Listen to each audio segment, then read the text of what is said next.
בשם השם נעשה ונצליח, שיעור תורה, שבוע טוב, שבוע מבורך. Today's shiur will be for Ilui Nishmat Ernesto Ben Rosa, also for Refuah Shlema of Levana Bat Sarah, Sarah Bat Levana, Doris Bat Jora, David Ben Nesriya, Yosef Ben Levana, Levana Bat Sarah, Ovadia Ben Levana, also for Esther Bat Tzipora, and all of Am Yisrael Be'ezrat Hashem will have Refuah Shlema, Refuat HaNefesh, Refuat HaGuf.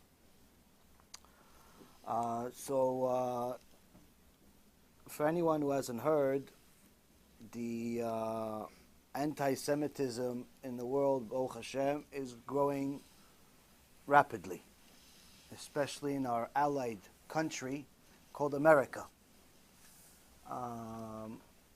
The weekend, Motzei Shabbat, for anyone who keeps Shabbat, heard about it in the Motzei Shabbat. Anyone who doesn't keep Shabbat, unfortunately heard it during Shabbat, that there was a vandalism on a shul in Los Angeles.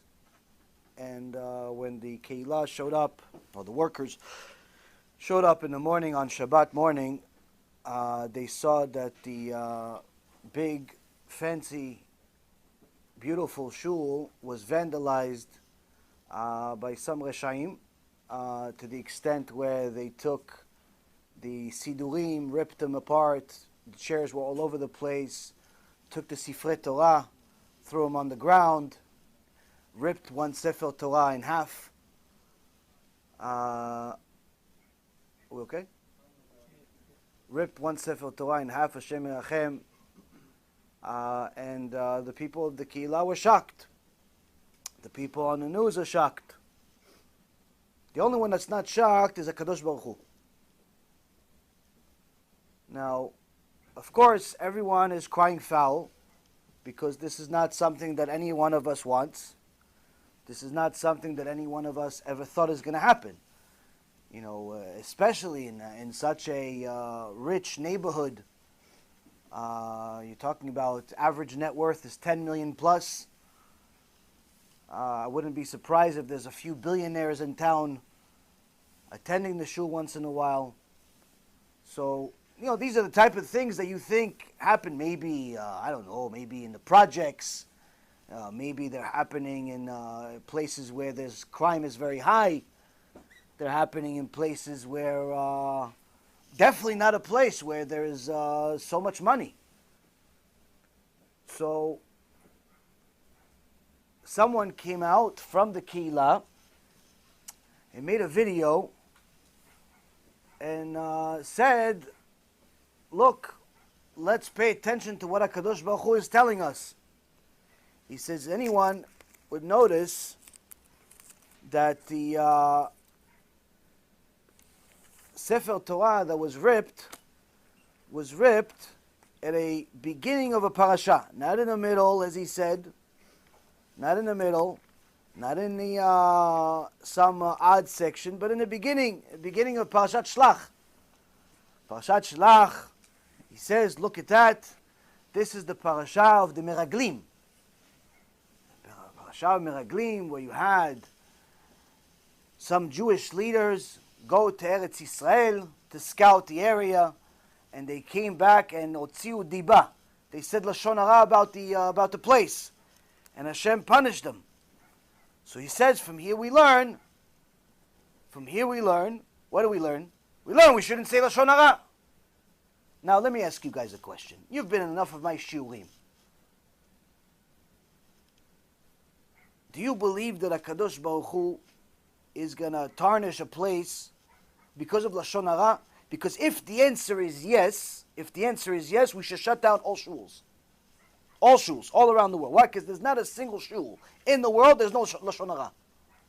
Might as well just shut down shop, go pray at home. Okay, guys, it was nice to pray minyan, but the mitzvah is levatel ota. We got a new takana. No beknes anymore. Why? Somebody here is talking lashon hara. Sometimes in the middle of the Beit Knesset, while you're praying, while there's a shiur, somebody's saying Lashon Hara about somebody else. So we have to look a little further. What else does Parashat Shlach talk about? We're going to designate a certain amount of time of the shiur to identify what Parashat Shlach is talking about. Not because it's this week's parasha, but rather because if we're already going to learn, if we're already going to learn a message from our Holy Torah, we have to learn the message. Now, Parashat Shlach says a lot of interesting things. First and foremost, it tells us who are these people that went to Eretz Yisrael, who was called Canaan at the time. It says, Kulam anashim rashe bnei Yisrael ema. These were not just regular people that went to scout the land, these meraglim. These were the most distinguished men, the heads of the children of Israel they were. This was the board of directors. This was the president. This was the vice president. This was the president's cousin. This was everybody's a who's list. Who's list? That's who went. Biggest rabbis in the world. That's who went. So you don't think, oh, these people were Reshaim anyway. They went, and that's what they... No. These people were the biggest. Already, we're going to learn from the parasha. Okay, so we're going to already start from the top. You're going to start looking at faces. Don't look at the average guy who barely knows Aleph Bet if he said Lashon Hara. Let's look at the top. Who's at the leader? Right? Because if it's happening, Rabotai Yekarim, in Los Angeles, guess what? HaKadosh Baruch Hu is warning us here in Florida.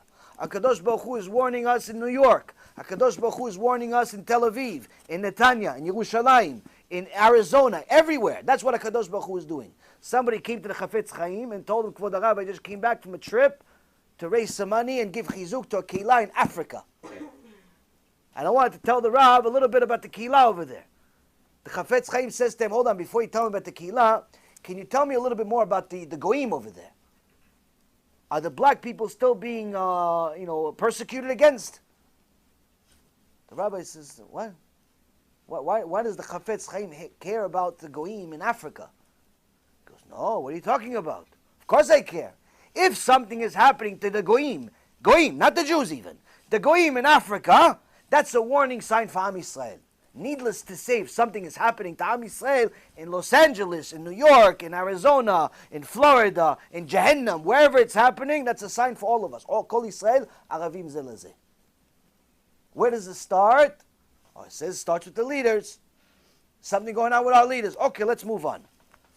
So we sent the leaders, and they didn't do so good. They came back with Lashon Hara. So that's the first lesson. I don't need to give you a shiur on that, because that we already know. Lashon Hara is in every Kehila, Hashem Yachem. If you don't say Lashon Hara, there's something wrong with you.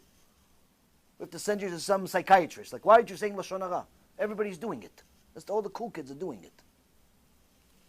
So, what else does Parashat Shlach say? What else does it say? So Parashat Shlach actually happens to be a parasha that is extremely scary. Not because of any details, but rather because of simple language that HaKadosh Baruch Hu uses to scare the lights out of us if we actually understand the parasha. First and foremost, chapter 13, verse 32, HaKadosh Baruch Hu simply says to Moshe Rabbeinu, I've had it with them. What I've had it with them? He says that he's had it with them to such an extent that he's considering destroying all of Am Yisrael. Chapter 14, actually. He says, chapter 14, verse 11, Hashem says to Moshe, how long will the people provoke me? And how long will they not have faith in me? How long are you not going to have emunah in me? Emunah about what? What do we do? Okay, the Meraglim said Lashon Hara, but what does that have to do with us today? We'll get to that. I know you got the end already. Hold on 1 second. Give me a minute. We'll get to the point. Hashem says to Moshe Rabbeinu, Joshua, how long will these people provoke me? How long will they not have emunah in me? What emunah? What do we do? It's 2019, 5780. What emunah? Why, is that bad not to have emunah? HaKadosh Baruch Hu says, despite all the signs that I have performed for them in their midst, all the anti-Semitism, all the governments going upside down, all of the things that are happening, they didn't get the sign. I will smite them with the plague and annihilate them. And I shall make you a greater and more powerful nation than they. One of the few times in the entire Torah, Kadosh Baruch Hu really considers destroying Am Yisrael. And if it wasn't for Moshe Rabbeinu begging and putting his own life on the line, we wouldn't be here giving you a shiur. For what? For not having emunah? Not having emunah, that's it. Not having emunah, already how are we surviving today? Hold on, let's go on. What else? What is Hashem really so upset about? What is Hashem so upset about in Parashat Shlach? He's upset about the Lashon Hara, but this parasha also has other lessons in it. Not just this. Not just this. What else does it have, Rabotai Yekarim? It has a message for us that is the message of messages. Chapter 15, verse number 32. ויהיו בני ישראל במדבר וימצאו איש מקושש עצים ביום השבת ויקריבו אותו המוצאים אותו מקושש עצים אל משה ואל אהרון ואל כל העדה והניחו אותו במשמר כי לא פורש מה יעשה לו ויאמר אדוני אל משה מות יומת האיש רגום אותו באבנים כל העדה מחוץ למחנה ויוציאו אותו כל העדה אל מחוץ למחנה וירגמו אותו באבנים וימות כאשר ציווה אדוני את משה. The children of Israel were in the wilderness, and they found a man gathering wood on Shabbat. Chilul Shabbat, he was gathering wood. He wasn't driving a car even. He wasn't driving a car. He wasn't driving a car. He thought he was driving a car. He wasn't driving a car. He took a bunch of wood, put it together, put a nice little rope around it. Why? He wanted to gather it. It's hard to carry all the wood one at a time. You gather the wood. What's the big deal? HaKadosh Baruch Hu says it's a big deal. It's one of the 39 restrictions you do not have permission to do on Shabbat. So, okay, well, we just got the Torah a week before this. This is the second week after Matan Torah.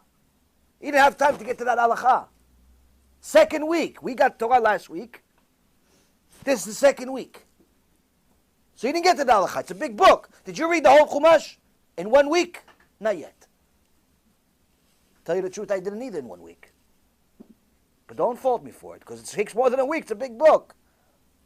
But over here, this person by the name of Tzlofchad made a Chilul Shabbat. Why? He gathered some wood. So what did Kadosh Baruch Hu say? Maybe give him a pass? Those who found them gathering wood brought him to Moshe and Aaron and to the entire assembly. They placed him in custody, meaning jail, for it had not been clarified what should be done with him. Not what should be done with him. I'll explain what should be done with him in a minute. What does it mean, what should be done with him? Should we give him a pass? It's not one of those options. So Moshe Rabbeinu goes to Hashem. Hashem, what should we do with this? Hashem says to Moshe, the man shall be put to death. The entire assembly shall pelt him with stones outside the camp. The entire assembly removed him to the outside of the camp, and they pelted him with stones, and he died. And as Hashem commanded Moshe. 1 week after Matan Torah, a person by the name of Tzlofchad, the Gemara says, Masechet Shabbat, violated Shabbat. Am Yisrael didn't know what to do with him. What do you mean you don't know what to do with him? Chilul Shabbat is death penalty. No, we didn't know which kind of death penalty we're going to kill him with. For sure we're going to kill him. It's Chilul Shabbat. We just don't know. Is it going to be stoning? Or is it going to be chop his head off? What are we going to do with him? No. Hashem says, give him a death penalty, and the worst kind, the one that hurts the most, stoning. You look at Gemara, Masechet Sanhedrin, Perek Chelek, what actually means stoning?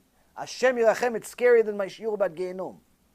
They throw you off of a second story, just enough so you don't die. Then they throw a big boulder on top of him. Then on top of that, if you're not dead enough, everybody throws stones on him. Hashem Yirachem, what happens to this person? For what? He gathered some wood, guys. He gathered some wood. Now, Rabotai Yekarim, yes. Did everyone else know how to, everyone else knew the halachot? They knew not to do what he did, because there's only one Mechalel Shabbat. So let me finish the point for a second. It's relevant? Yeah, didn't he do it on purpose? Because He still died. Purpose or not purpose, he still died. Point is, he made a mistake. Why? Because if he didn't make a mistake, Hashem would let it go. He made a mistake, Hashem killed him. There's a machloket between Rabbi Yehuda and Rabbi Akiva, whether he got a second chance by being reincarnated. Different place in the Gemara. But nonetheless, we see here now death penalty. Why? Chilul Shabbat. This is Parashat Shlach. So what does Chilul Shabbat have to do with Emunah? What does Chilul Shabbat have to do with the leaders?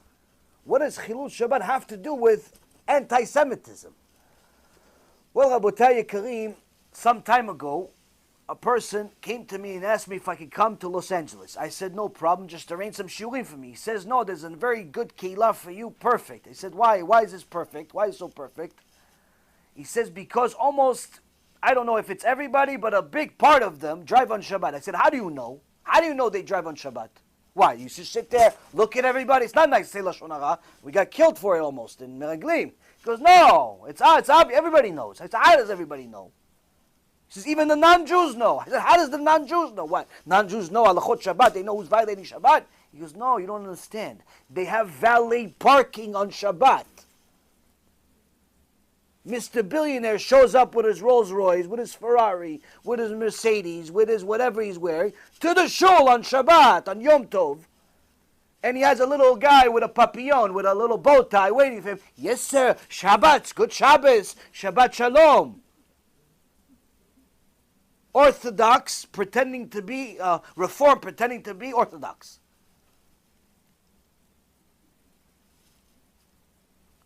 Rabotai Kareem. I told him, sure, I'll come. No, they wouldn't have you. You talk too strong. What's too strong? You guys called Parashat Shlach. I said Parashat Shlach also. I just said the rest of the parasha. I said the rest of the parasha. Busha v'cherpa. That we have synagogues all over the world committing the same exact crime and thinking it's kasher, thinking it's okay. Where does it start with? The beginning of the parasha. Where? Kulam anashim rashe bnei Yisrael ema. All of these distinguished men, heads of the children of Israel, whether it's the rabbis, the board of directors, the people with money, that's who's setting up the valet parking on Shabbat. Shem Yirachem. The rabbi works in a place like this, he's part of the crime also, even if he himself does not drive on Shabbat. Why? You're allowing it to happen. No, but if I say something, they'll fire me, so let them fire you. But what am I going to do for food? I'm going to feed my kids. Hey, Parashat Shlach, it says Emunah. You have to have Emunah in a Kadosh Baruch Hu that'll have Parnasah for you. You're on the board of directors of such a place. You're in a Kehila of such a place. They don't want to change. They don't want to start this public Chilul Hashem. You leave. Why? You have to have Emunah in a Kadosh Baruch Hu. This is a public Chilul Hashem week after week. Week after week. Now, if we give them kaf zchut, let's say nobody knew Halachot Shabbat. The entire Kehila of Orthodox Jews from all countries where their grandfathers were willing to die, mamash die, not die like, no, I almost died, like mamash die, just to keep halachot of Hanukkah, just to keep mitzvah of tzitzit, just to keep mitzvah of Purim, rabbinical mitzvot. Tzitzit is doraita, but the other two. Their grandparents were willing to die mamash die, so they could light candles for Shabbat, so they could keep Shabbat, so they keep kashrut. Busha v'cherpa that their grandchildren are desecrating HaKadosh Baruch Hu, desecrating their grandparents, driving on Shabbat befaresia, like as if it's allowed, it's mitzvah already, and still calling themselves Jews, still call themselves Orthodox Jews. And then you have all of the newscasters, the Jewish networks. Oh, anti-Semitism. What anti-Semitism? HaKadosh Baruch Hu. What anti-Semitism? What do you think? Anti-Semitism happens by itself? HaKadosh Baruch Hu, he's the staff, but he's also the stick. He's the staff that leads us in certain directions, but he's also the stick that hits us if we go against him on a regular basis. The fact that they've survived this long is a miracle. Now, of course, many people are going to be offended by this message. Let you be offended. I'm glad you're offended. That means that it hit your heart. It's time that people understood what it means to be a Jew. You don't want to be a Jew? Bechavod, do what you want. But don't pretend to be one. Now I'm going to ask you a question. How come in the morning, you all do Birkot HaShachar, I'm assuming, right? One of your blessings, you say, Baruch Hashem, Shelo Asani Goy. Thank you, Kadosh Baruch Hu, that you didn't make me a Goy. How come we don't say, like, the woman says, thank you, Hashem, for making me like you wanted? How come we don't say, thank you, Hashem, for making me a Jew? Why don't we say, thank you, Hashem, that you didn't make me a Goy? Why can't we say, thank you for making me a Jew? No, who's going to give me some answers?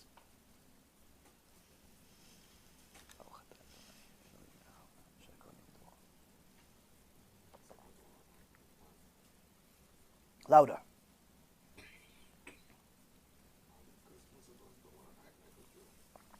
But we still say a blessing in the morning. You wake up in the morning, you say, Kadosh Baruch Hu, thank you for not making me a goy. Well, an answer that I'm going to give you can only come from a Gadol Adol. I didn't have this answer. Harav Shach, alav Shalom, was asked this question. Kvod Harav, how come in the morning we don't say, thank you Hashem for making me a Jew? How come we say, thank you Hashem for not making me a goy? Harav Shach says, that's because all HaKadosh Baruch Hu did is make you not a goy. That's what he did. To be a Jew, that's up to you. You got to learn Torah, you got to do mitzvot, you got to dress appropriately, you got to act appropriately, you got to fulfill the Torah. Even though the Shulchan Aruch says, what is a Jew? A Jew, his mother's a Jew. But then you go to a different part of the Shulchan Aruch says, what's a Jew? Oh yeah, if he converts to Judaism. Which means that it's not just because your mother or your grandfather or your great-grandmother and all of those people were Jewish. That doesn't make you a Jew. It qualifies you to be a Jew. Because you could also convert to Judaism. If your grandfather is Yoshke, your grandfather is Haman himself. Who cares who your grandfather is? You want to be a Jew, you're allowed to convert. No problem. Baruch haba. In fact, the Rambam says, if you're a righteous convert, we're obligated. The Jews are obligated to love you more than they love regular Jews that are born that way. In fact, we're obligated to love the converts as much as we love God. A Jew that's born natural, born Jew, we're obligated to love him as much as we love ourselves. A convert that's a righteous convert, we're obligated to love him or her as much as we love a Kadosh Baruch Hu himself, even more than ourselves. So here we learn that Judaism is not necessarily only based on who your mother is. Because Haman, the Gemara says, Haman, his grandkids taught Torah in Bnei Brak, big Rabbanim. Haman was a Rasha Amalek. Tried to kill all Israel, but what? His grandkids became big rabbis. Meaning that you could be a Jew, no matter where your background is, no matter who your father is, who your mother is. You want to be a Jew, you could be a Jew. But that also means that you could be born of a Jewish mother and a Jewish father, and they could both be rabbis. In fact, they could both be Gdolei Ador. Avraham, Yitzchak, Yaakov, whoever you want. But in the eyes of a Kadosh Baruch Hu, you're a goy 100%. But you're judged as a Jew, but you're acting like a goy. Why?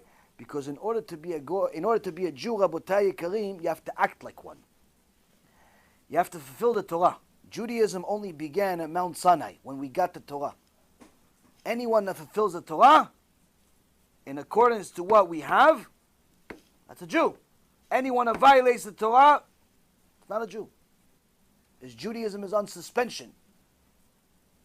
Now he doesn't have to convert if he violated Shabbat his whole life, and now he wants to start keeping Shabbat. In order for him to be a Jew again, he doesn't have to go through a conversion process, go to a Bet Din. No, he just keeps Shabbat, finished. His Judaism that was on suspension for 30, 40 years is no longer on suspension. Why? He's no longer driving on Shabbat. He's keeping Shabbat, he's keeping Halakha. He's trying the best that he can with all the knowledge that he has. Whatever he knows, he does. Whatever she knows, she does. Rabotai Yekarim, we have a holiday coming up next week that the Arizal says every year HaKadosh Baruch Hu brings extra power to the Jewish people at these times, but a special time during Hanukkah, more than any other holiday. Almost 500 years ago, the Arizal Kadosh says there's a special power during the time of Hanukkah. What power is this? For the few righteous to beat the many wicked. Due to the merit of the righteous ones that won almost 2,000 years ago. People think that the Maccabees were a bunch of biryonim, a bunch of bodybuilders, martial artists, did karate, kung fu, ninjas. Bunch of rabbis. That's what it was. Bunch of rabbis, Talmidei Chachamim, never fought a war in their life. That's who they were. That's who won the war. Why? It had nothing to do with skill. It had nothing to do with power. It had nothing to do with muscles. It had to do with the Kadosh Baruch Hu. Mi le'Hashem elai. A person that's going to celebrate Hanukkah, what is he commemorating? Is he commemorating the battle? Are you celebrating that they won the battle? You're going to add a bracha to your tefillah next week. On Amidah, you're going to pray Al Nisim. What are you saying, really? Are you saying that we won the war? No. What celebration are we doing? What are we celebrating? We're celebrating the oil.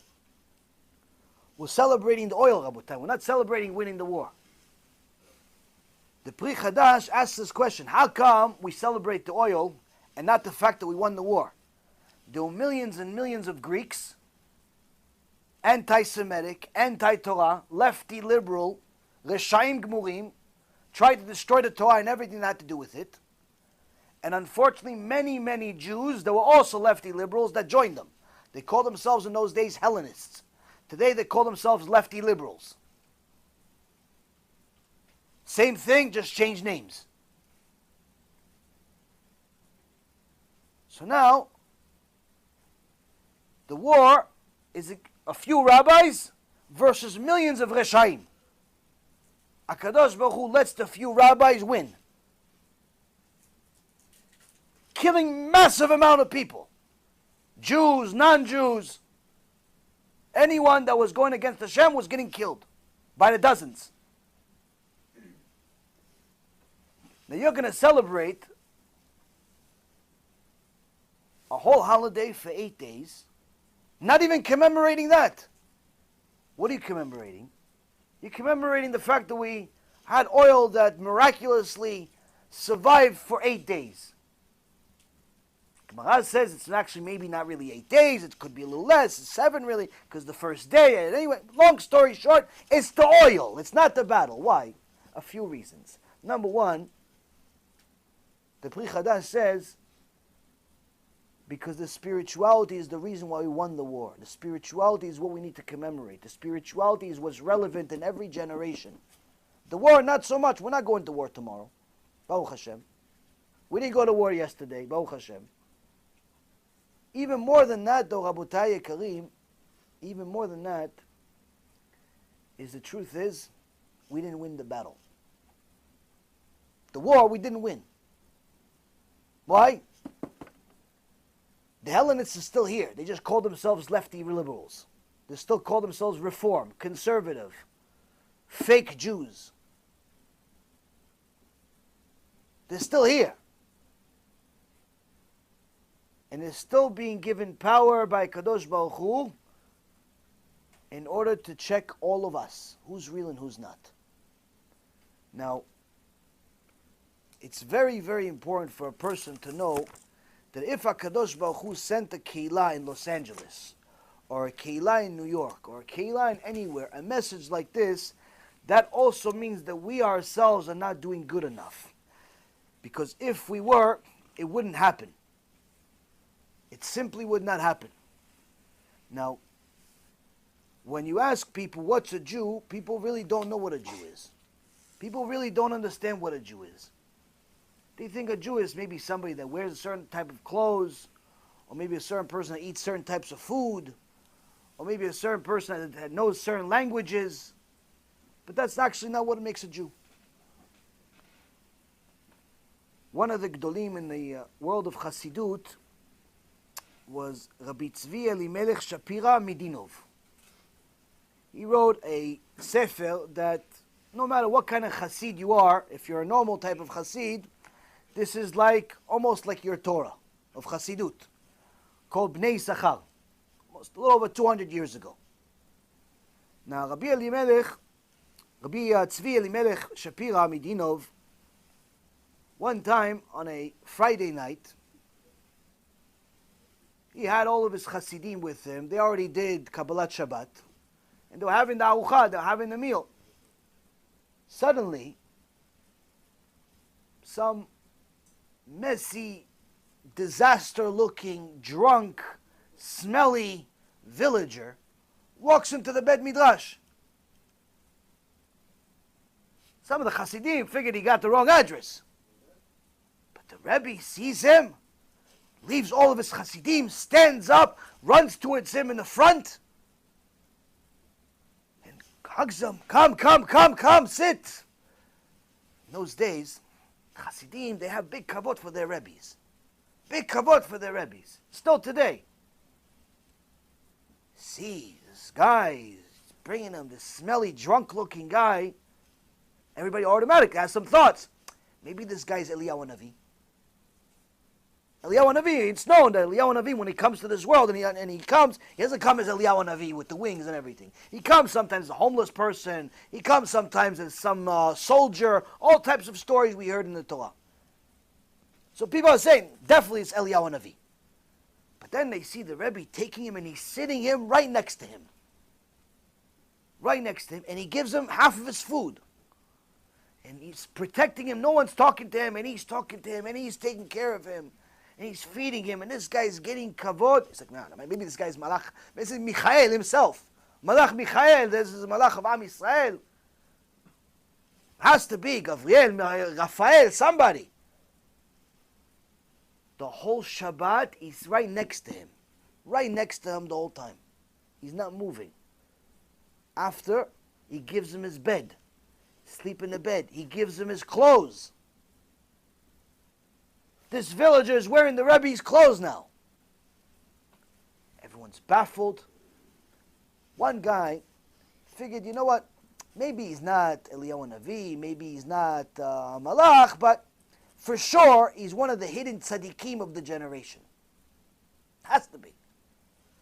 After Shabbat is over, he comes to the Rebbe. He says, Kvod Rav, I just wanted to thank you for showing us the big secret that was right in front of us, sitting among us. One of the biggest hidden tzaddikim of the generation. Thank you, Kvod Rav, for showing them to us.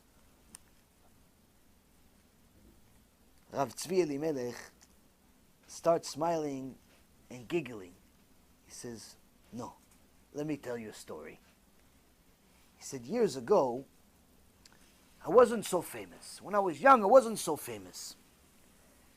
And when I would go to different places, people wouldn't know who I was. And I would make it so that I would go visit one of the Gdolei Ador, the Jose Lublin. I would go visit him. And on one of my journeys to go visit him, in the middle of the journey, move the things, you could sit here. One of my journeys, it started snowing, snowstorm. I said, Bezat Hashem, because I'm on a mitzvah, on a journey of mitzvah, mitzvah is going to protect me. I kept going and going and going, but the snow wasn't stopping. And all of a sudden, my legs started to lose feeling. I fall over. I couldn't move my legs anymore. As I fell over, I saw that there's a light right behind the woods. Right behind, there's some trees over there. There's a village, and I saw a light. I couldn't get up, so I said, I'll roll myself there. And I rolled myself little by little, and I got to the village, and as Hashem would have it, Baruch Hashem, the first house I got to, I saw there's a mezuzah on the door. I said, Baruch Hashem. I got myself up, I knocked on the door, and this villager opens the door, and he had a Tisha B'Av face on him. He wasn't happy to see me. And I said, dear Jew, have some mercy. Please, please, let me inside. It's snowing outside, please. The villager looks at me, says, no. Bach! Closes the door in my face. I knew that if I'm not going to become a chutzpan and push my way in, this is going to be my last night. So I knocked again. The villager opens the door again. His face is even nastier than before. He said, please, dear Jew, help me. I'm going to die outside. He says to me, listen, I don't have time for people like you. This is not a hotel. I have a barn for my horses. I have a tool shed. And I have the food for the animals. Pick one of those places, you could sleep over there. But inside my house, you're not coming in. What choice did I have? I rolled myself into the barn. The smell was so bad, I couldn't. I went to the tool shed, but there was no room. Simply no room. Where the food was for the animals, there was barely any room, and it didn't smell so good, but it was better than the horses. So I said, what's my choices? I'll go over there. And I spent the night over there, but it was so cold, I could not sleep the whole night. For a second, I was freezing. And I saw to myself, what am I going to do? I'm cold, I can't sleep. You know what? Let's learn Torah. Let's learn Torah, that's what we're going to do. So I started crying to Kadosh Baruch Hu, and then I started learning Torah. But because I was suffering in so much pain and agony from the cold and the journey itself, this was the type of Torah that came with Mesirut Nefesh, with major sacrifice. There's a Torah that you learn while you're drinking a nice cup of coffee, nice tea with some popcorn on the side, maybe a cookie, maybe a steak for some people, and then there's real Torah. Torah that you study with Mesirut Nefesh, with sacrifice. And that's the Torah that I learned. And he says, because I learned this Torah, throughout that night, suddenly, all types of heavenly secrets were opened up. The heavens opened to me during that night, and I started discovering all types of secrets, powerful, mystical things that I never had my whole life, that I still have to this day.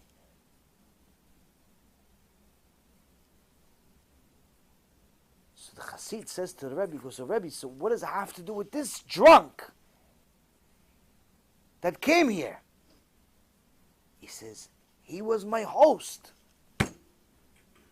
Because Rabbi should have told us he's a host. We would have taken care of this guy. A couple of big Hasidim that had a couple of children would have taken. He goes, no chas v'shalom. I owe him a big gratitude to this guy. What gratitude? He let you almost die outside. He goes, no. Only because of him that was I able to raise my neshama to such a high level and learn pure Torah with Mesirut Nefesh. Or else I would have never received those secrets from Shamayim. I owe him a great gratitude for doing what he did.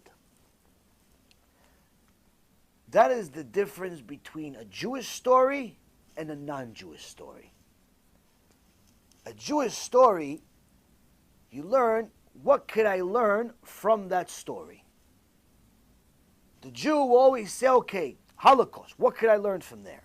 This terrible situation that happened to the Rebbe over here, what could he learn from there? All types of stories, what could I learn from it in order to apply it to my life? Non-Jewish stories, what's in it for me? How much money can this story make me? What can I sell it for? Can I write a book about the story and sell it on ArtScroll maybe? On Amazon?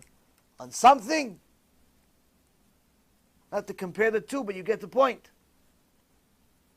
The reality is, Rabotai Karim, a Jewish story is a story that you learn something from. That's what makes you a Jew. If you're only going to look for things based on your benefit, that's not a Jewish behavior. But then you're going to say, wait a minute, the perception that the Goyim have of us is quite the opposite. The perception that the Goyim have of Jews is the exact opposite of what I just said. The Goyim look at the Jews, they make all these caricatures of Jews. They're all money hungry, they're always involved in all these businesses and banking and lending and in this and that. They're always behind everything. They always have a benefit in something, whether it's the government or it's missiles or it's weapons or it's this. Why do you think that is? That's because their perception of Jews is their perceptions of non-religious Jews. Their perception of Jews is of Jews that don't act like Jews, even if they look religious sometimes. They may have the payas, they may have the hats, they may not, but nonetheless, they're not acting Jewish. It's time for us to start acting Jewish. Publicly, privately, proudly, and unapologetically. There are so many Jewish kids today that are embarrassed of their Judaism. The only time they put on a kippah is if they go into a shiur or if they're praying, and maybe sometimes not even that. Where do they learn this from? Their parents. Their parents go to shul with the kippah inside the pocket. Why? They don't feel like the kippah applies as long as they're not in shul. You ask the father, wait a minute, aren't you religious? Yeah, modern Orthodox. Okay, so whatever Orthodox version you are, FIFA, Nike, modern, whatever you are. We have a mitzvah in Judaism. You read about this mitzvah. You pray 3 times a day? I try. Okay, you try. So you say Shema Yisrael once a day at least? Yes, I try. Okay, so Shema Yisrael has a mitzvah of tzitzit. Mitzvah of tzitzit. You remember mitzvah of tzitzit? You remember that? Because yeah, but Rabbi, isn't that only applicable if you have 4 corners in your clothing? And the kippah isn't only applicable when you're studying? No. Who told you that? What do you mean? My rabbi told me it's only if you have 4 corners. Okay, he told you part of the tshuva. Part of the tshuva. I'm going to give you the rest. Gemara says a few things. There are certain people that Kadosh Baruch Hu loves them. Somebody who doesn't get angry, somebody who doesn't get drunk, somebody who doesn't insist on his due measure, meaning if somebody insulted you, you don't insist on giving it back to him. You know that Kadosh Baruch Hu takes care of everything. People like that, Kadosh Baruch Hu loves them. Okay. And then there's certain types of people that Kadosh Baruch Hu hates. Already, many of the shuls are not going to like this part. Why? Because they never heard that Hashem hates people. Well, in fact, He does. He hates people that speak one thing with their mouth, but something else with their heart. Fakers, hypocrites. He calls you a tzaddik, but in reality he thinks you're a rasha. He says, I love you, but in reality he hates you. Things like that. Someone that could defend his friend with testimony that he has but doesn't. But then it goes on and it says, you should know we're talking about Jews here. It's not talking about Gentiles. We're not talking about non-Jews. Specifically talking about Jews, the Gemara says. You should know that we're talking about Jews and not be mistaken that we're not. But you should know that there are certain people that HaKadosh Baruch Hu doesn't actually just hate them, but He excommunicates them. He puts them on nidui. You know what nidui is? Nidui is, you pray, HaKadosh Baruch Hu says He's not part of minyan. Kicked out, excommunicated. Certain people like this. And they don't even know it though. Why? HaKadosh Baruch Hu doesn't put a billboard on I-95 says, the following people are on nidui on my list. You know why? You would need the whole highway sometimes. It's not enough. It's too expensive already. HaKadosh Baruch Hu says, no, I'll just deal with it later. We'll make Rabbi Reuven make a video on it for free. Publicize it all over the world. Who are these people that are excommunicated and nidui? Gemara Masechet Pesachim, page 113b. There are 7 who are excommunicated from heaven. They are nidui. And these are Yehudi she'en lo isha, a Jew who has no wife. Not because he's single, he hasn't found a wife. He doesn't feel like getting married. He wants to shop around. No, I haven't found the right one yet. Buddy, you're 45 years old. What, not the right one? Get anyone in there at this point. No, she's not religious enough for me. She keeps Shabbat, she keeps Tarat Mishpacha, she's modest. Yeah, in reality, it's not that she's not religious. She's not pretty enough for me. Oh, it's not pretty enough for you. Okay, Kadosh Baruch Hu hates you. What? What do you mean he hates me? That's what it says. You're on nidui. You're excommunicated. Why? Because this is already your 19th shidduch. It's not your first one. No problem. You can find somebody that's to your liking. Don't marry somebody that you don't like. No problem. But no one you like. You don't like anyone. Who do you like? You like one of these Hashem Yachem women on the internet. On TV. That's who you like. You think that Bat Yisrael is supposed to look like this Zonah. That's what you think. Don't worry. Zonah is a milah in the Gemara. It's not a curse word. So now this is where we learn in the parasha that the sons of Yaakov says about Dinah. Akezonai. Why, is she a Zonah, her sister Dinah? We're going to let this guy rape her and not do anything about it? Be with her, we have to do nothing about it. That's milah in the Torah. It's language of a Kadosh Baruch Hu. Anyway, person doesn't have a wife. Doesn't want to get married. He wants to shop around. Wants to go to clubs. Every week he has a new wife. Because he hasn't found the right one yet. Okay, that's already a lot of us. Shem Yachem. What else? One who has a wife, but doesn't have children. Right? Not because he can't have children, because HaKadosh Baruch Hu is the one that decides if he can have children. But he doesn't want to have children because he doesn't want to ruin her beauty. So every single time he's with her, it's wasted seed. No, we just got married. It's only our second, third, fourth, fifth, sixth, seventh year already. We're not ready. We're still in our 20s to have kids. We're not ready. She's on the pill. It's okay, Rabbi. My rabbi in old Israel told me it's okay. They told me it's fine. No? What? No. What? Gemara says it's not. What do you mean it's not? You're excommunicated. You're on nidui. You have no right to not have kids. That's the point of marriage. One of the points, not all of it. One of the points, you get married so you have kids. You don't want to have kids, don't get married. You want to ruin her figure? What do you expect? She's going to stay 95 pounds for the rest of her life? She has kids. What else? One who has kids. One who has kids, but doesn't raise them to study Torah. He sends them to go learn law. He sends them to go become a sports announcer. To go become the next NFL star. Shem Yirachem.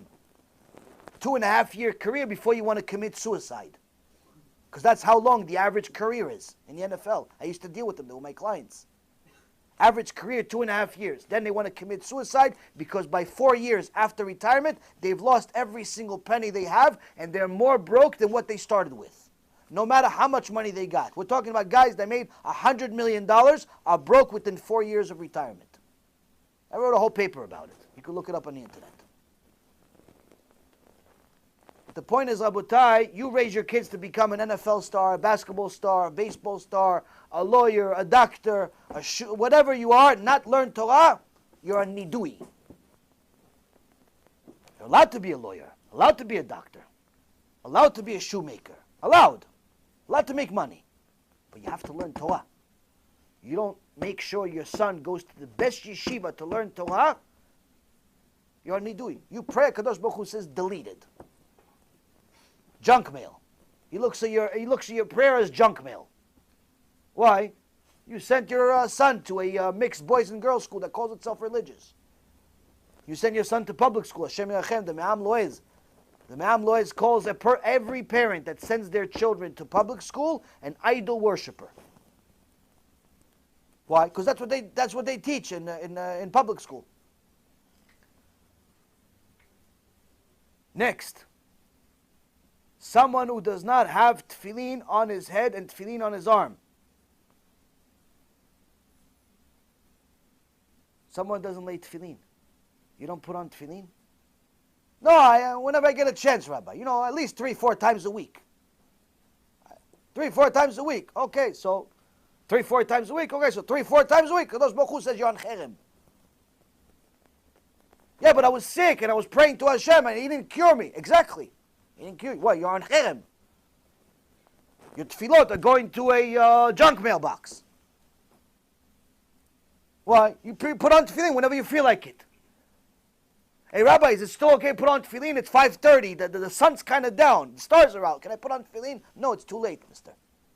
Next time, remember, at 8 o'clock in the morning, 6 o'clock in the morning, or definitely before, if you forgot, something happened, you're on a flight to wherever, no problem. Make sure you put on tefillin before the sun goes down. Every day, except Shabbat, except Yom Tov. Why? That's the brit, Rabotai. That's the brit. You don't keep the brit, you have no connection to HaKadosh Baruch Hu.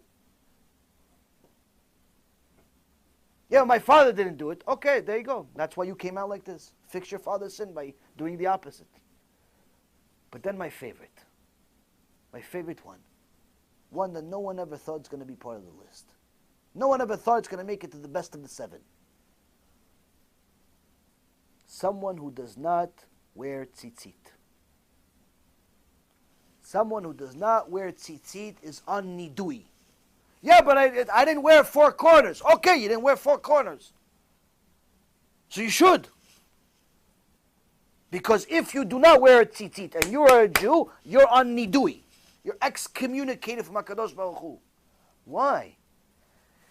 Because HaKadosh Baruch Hu gave you a gift. A gift that keeps on giving, and you not only rejected it, you threw it in his face.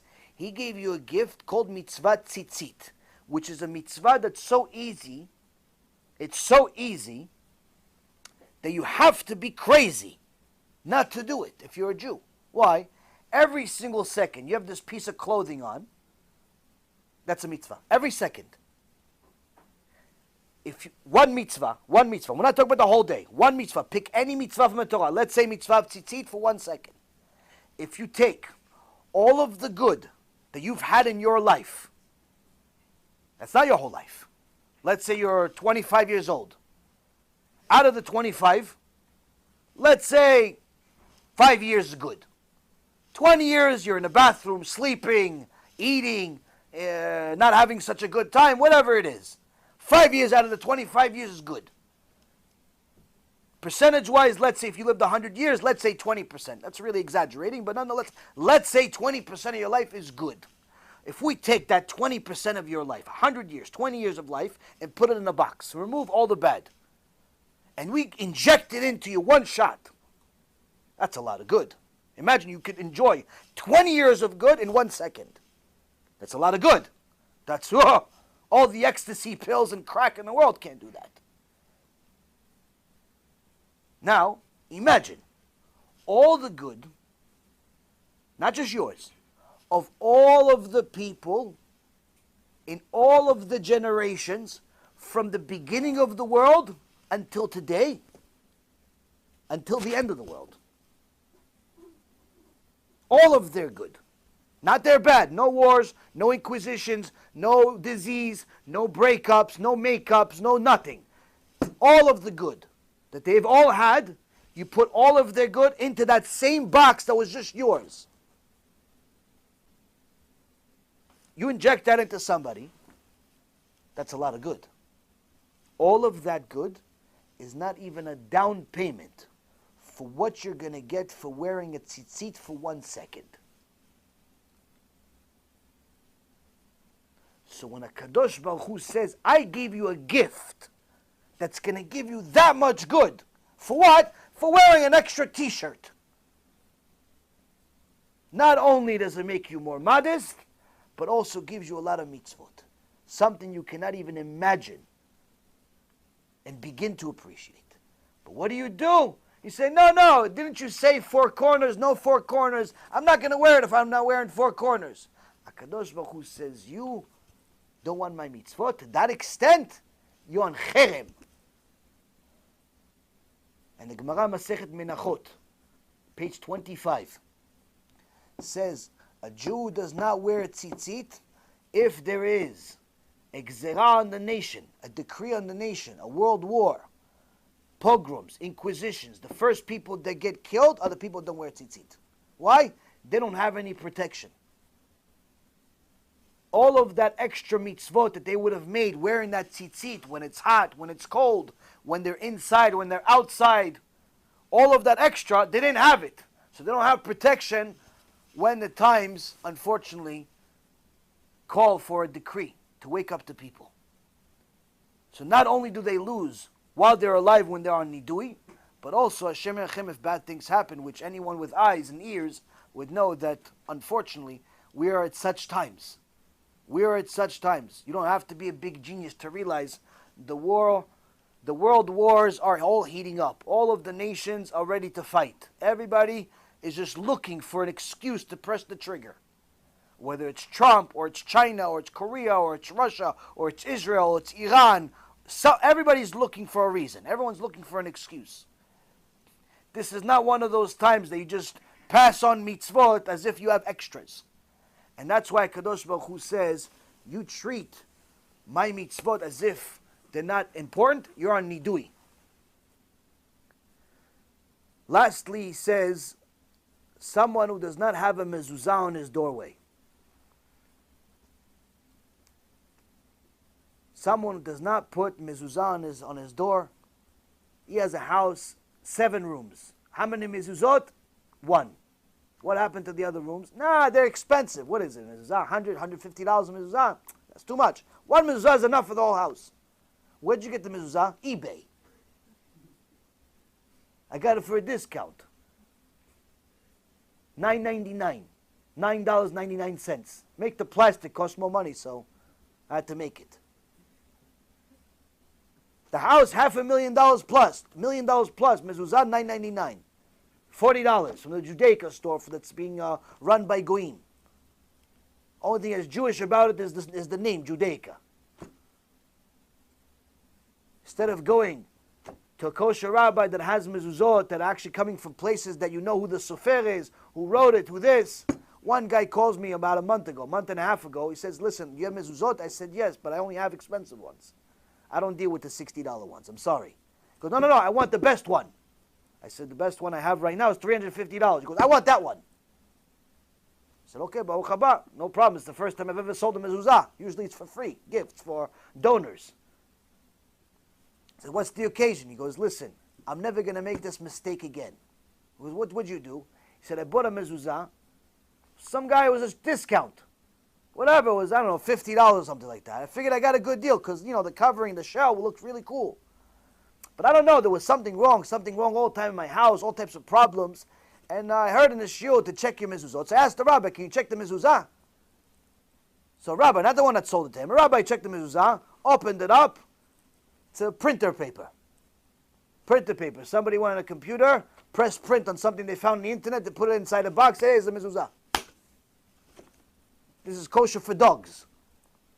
If the dog is Jewish, he can use that mezuzah. A Jew cannot use it. A Jewish human being cannot use this mezuzah. It's printed by printer paper. Some mezuzot, another person sent me and told me, listen, I need a mezuzah. Wow, what's the problem? All my mezuzot got checked. All of them have crosses inside. I bought them on eBay. I didn't know it was missionaries are writing, they have all types of people, Chinese people, writing mezuzot, because they have skills writing stuff and drawing. They write mezuzot, but the secret missionary act is they put crosses, yoshke, inside the mezuzah. The guy checked his mezuzot, all of his mezuzot have crosses inside. Why? He bought it on eBay. A person who does not have kosher mezuzot in his house, on nidui. You pray Kadosh Baruch Hu's junk mail. How many of our brothers and sisters are having their prayers go to junk mail? No tefillin, no tzitzit, no mezuzah. Don't want to get married because they want to shop around. Don't want to have kids because they want to leave their wife like Tamar. Beautiful. When are we actually going to finally realize what does it mean to be a Jew, Rabotai? Stop joking around and pretend like we're goyim. Remember, you cannot, if you were born a Jew, you cannot become a goy if you want. You could act like a goy, but you're always going to be a Jew. Meaning, when you go up to Shamayim, they're going to judge you like a Jew. And Hashem Yirachem, what happens to a Jew that acts like a goy in this world? Now, I know that the young generation today has a very, very hard time. A very hard time looking Jewish. Because we're always trying to fit in. We're always trying to fit in. And if you live in America or in Israel or anywhere, pretty much the majority of people are either goyim or they look like them. Now, I'm not saying that you have to look like a penguin, wear black and white. That's not a requirement in Shulchan Aruch. It's not a requirement in Shulchan Aruch. By the way, black and white is not a Jewish uniform, just so you know. Black and white is just a suit with a white shirt. That's all it means. On Wall Street, I also wore a suit with a white shirt. You go to Wall Street right now, you go to the banking district, you go to different places, full of non-Jews, all of them wearing black and white. Why? It's just black and white. Black suit, white shirt. But why do Jews that go to yeshiva, go to kollel, religious, generally speaking, choose to wear black and white? Because it's modest. That's it. It's not too flashy. It's appropriate. It's respectable. You look like you're ready to talk to the King of Kings.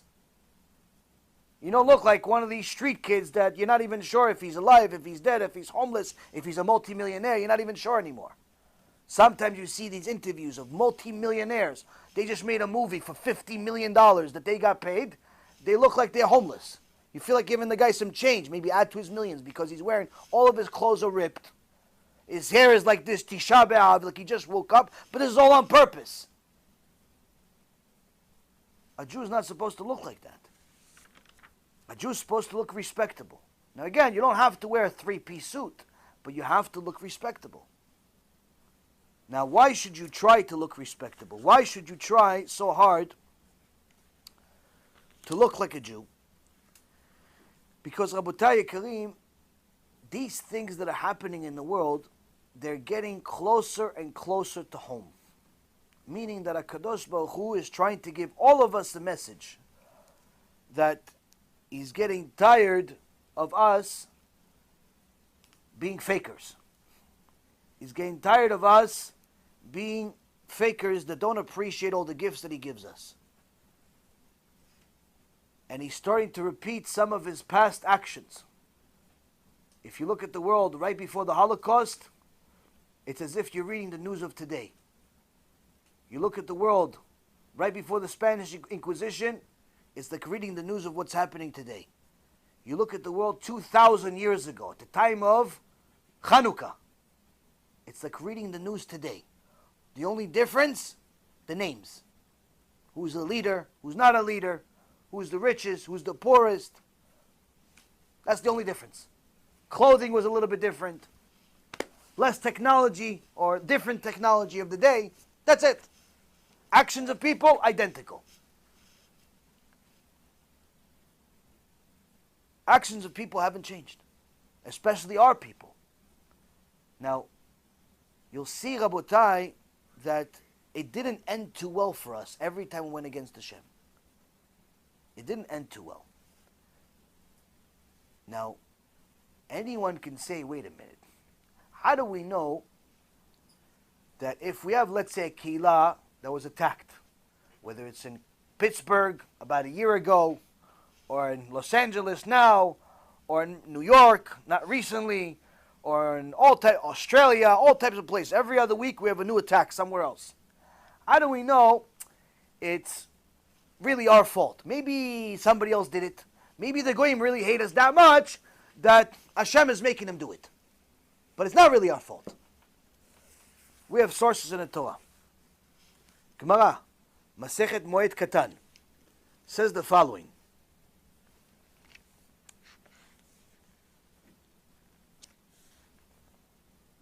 ואמר רב משור רבי ראובן ben Istrovili.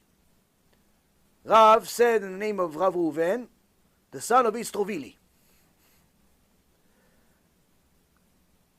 Rav Reuven, the son of Istrovili, said, a person is not suspected of something, meaning of a sin, unless he's done it. Meaning no one is going to suspect you of stealing, of causing Chilul Hashem, of driving on Shabbat, of going with a married woman, of wasting seed, or doing all types of sins, unless you did it. No, wait a minute. I got accused last week. I didn't do it. Hold on a second. Let's read the rest of the Gemara. If you're being accused of something, Gemara says you did it. But what if you didn't do it? What if you didn't do it? And if he has not done it at all, then he did part of it. He was part of it. He didn't go with the married woman. But almost did. He asked her on a date, but then he backed out. He sent her a few texts, but then as soon as it got serious, he said, no. I was just kidding. I'm busy. Like he didn't actually know that she's going to buy into it. Because she's married.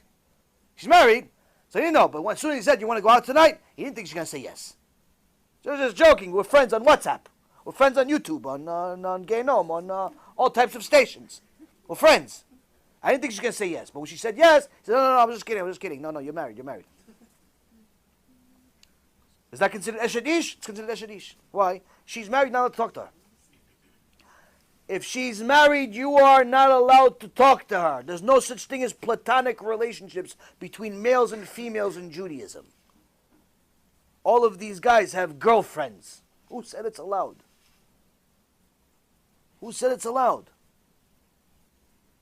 No, she's my best friend since childhood. Okay, the friendship has to end at some point. Not to have girlfriends. You have to have a wife, good. You have a sister, good. Finished. Your mom, call your mom. You want to talk to a woman? Call your mom. I'm sure she'll appreciate your calls. Want womanly advice? Your mom knows better than your girlfriend. But then he says, if he didn't do it, and he didn't do part of it, he's done. He hasn't done a part of it, he hasn't done it, but he had thoughts of doing it. You're being accused of something, you didn't do it. You didn't partially do it. At least you thought about it, though. You thought about going out with her. You thought that she's cute and, I kind of, you thought, almost. That's already enough. And Shammai says, you're going to be accused of it. Why? You're not even allowed to have such unkosher thoughts. You're not even allowed to have unkosher thoughts. You're judged for unkosher thoughts. Why in your right mind would you think that you're allowed to be with a married woman? Why in your right mind would you think you're allowed to drive on Shabbat to the Beit Knesset? Why? Why would you think such a thing? HaKadosh Baruch Hu killed Tzlofchad in front of all of Am Yisrael. Because, what did he do? He picked up some trees. He didn't even light a fire. And if he has not had thoughts of doing it, he saw other people doing it, and he was happy. This is the scariest one of all. Now, you're getting accused in Shemaim. They're accusing you of being a Mechalel Shabbat. Why are they accusing you of being Mechalel Shabbat? You keep Shabbat. You know Yalkut Yosef, because you're Sfaradi, by heart. You're not violating Shabbat. In fact, you didn't even think about violating Shabbat. You didn't even think about violating Shabbat. You're such a righteous person, you not only didn't violate Shabbat, you didn't violate part of it either, because you know all the halachot, and you didn't even think about violating Shabbat. So why are you being accused in Shemaim, and you're accused in this world as a Mechalel Shabbat? Because you attended a shul, and they let everybody drive to that shul on Shabbat. They gave him a parking lot, they gave him a valet service, and instead of being a mochiach, instead of rebuking the people, rebuking the rabbi, busha v'chirpa, that you have such a place that calls itself Orthodox, you reform. What are you doing to people? You're telling them they're allowed to drive on Shabbat? No, I never said it's allowed. By allowing this, you're saying it's not only allowed, it's kosher badatz. You open the parking lot for these people to drive on Shabbat. You give them a valet service nonetheless. You didn't rebuke. Instead of rebuking, what you do? Yeah, they're not ready for it, but it's a nice thing to do kiruv this way. It's nice that our shul is open to everybody. It's nice that we have unity in our shul. We're welcoming everybody. The Reshaim, the Tzadikim, the lefty liberals, ISIS, Daesh, everybody we welcome. You enjoyed that parking lot. You made some time for it and said, oh, no, this is nice. It's nice that we have a parking lot on Shabbat for the people that live far away. Instead of rebuking the people, instead of leaving the shul, going to a different place as a sign of protest and telling everybody else it's a Shomer Shabbat to leave this place, let it go bankrupt and not allow another person to think it's okay to drive on Shabbat. You said, no, it's a nice shul. It's so pretty, this shul. It's so beautiful, this shul, that allows people to drive on Shabbat. you'll be part of the people that are accused of Mechalei Shabbat. Why? Because you're part of it. You didn't protest. Gemara, Moed Katan, 18b, see for yourself. Chabotai Yekarim, HaKadosh Baruch Hu did not create bodies. He created people. If he wanted you to be a body, he'd create you as a steak, already made as a steak. He'd make you already a shish kebab. He'd make you already schnitzel. Put some oil on you, delicious. He didn't create schnitzel. He didn't create steaks. He created people that have a mouth. You see something is wrong, say something. Don't allow a Kadosh Baruch Hu's Torah to be desecrated week after week inside your shuls where people are driving and no one says anything. If the rabbi says, no, we're doing kiruv. What kiruv is this that you're allowing people to drive on Shabbat? How is this kiruv? The guy's been driving for 5 years to shul. When is this kiruv strategy supposed to work? No, little by little we're getting them to learn mitzvot and eventually they're going to keep. You'll see. Well, let me ask you something. What if you'll see never happens? What if the guy dies tomorrow while he's driving to shul on Shabbat? The kiruv strategy never had enough time to mature. The kiruv strategy never had time to work. Why? Because all this time he's driving on Shabbat to Knesset because his rabbi says, listen, doesn't matter where you live. We want to see you on Shabbat. I didn't tell him to drive, but I told him I want to see him on Shabbat. He knows he's driving. Park over here. No, don't park. That's what they say, these Rishaim. The kiruv strategy, what if it doesn't work? What if the guy dies? He's going to go up to Shammai and he says, no, the kiruv strategy, you didn't give enough time for the kiruv strategy to work. He's going to complain to Hashem. In which chamber of Gehinom? 7 or 7.0? Which one? There's no such thing as doing a mitzvah in a way of sin. There's no permission from the Torah to allow somebody or even make somebody think that their sin is allowed because they're not ready for the mitzvah. You live too far from the shul, don't come. Shabbat is a mitzvah that's part of the 10 Commandments. Going to shul is not. Going to shul is a rabbinical mitzvah. It's nice to do. But no one goes to Gehinom for not going to shul. But everybody goes to Gehinom for violating Shabbat. No exceptions.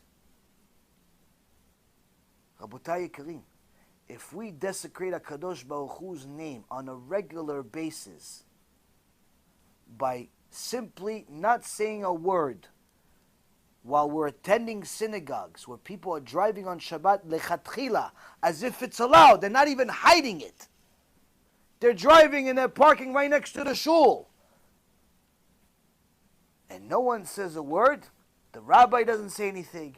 The board doesn't say anything. Some of the board members themselves are mechalei Shabbat. We allow this to happen. HaKadosh Baruch Hu says, I don't need this type of Torah. I'll send some vandals to throw it on the floor because that's what you're doing every week. In fact, that's what you're doing every day, much worse. You're burning my Torah. When you allow people to drive on Shabbat to Beit Knesset or anywhere without saying something, you're burning HaKadosh Baruch Hu's Torah. And people are crying anti-Semitism. How come nobody's crying anti-Hashem? How come nobody's crying anti-Hashem, anti-Hashem? Stop the madness.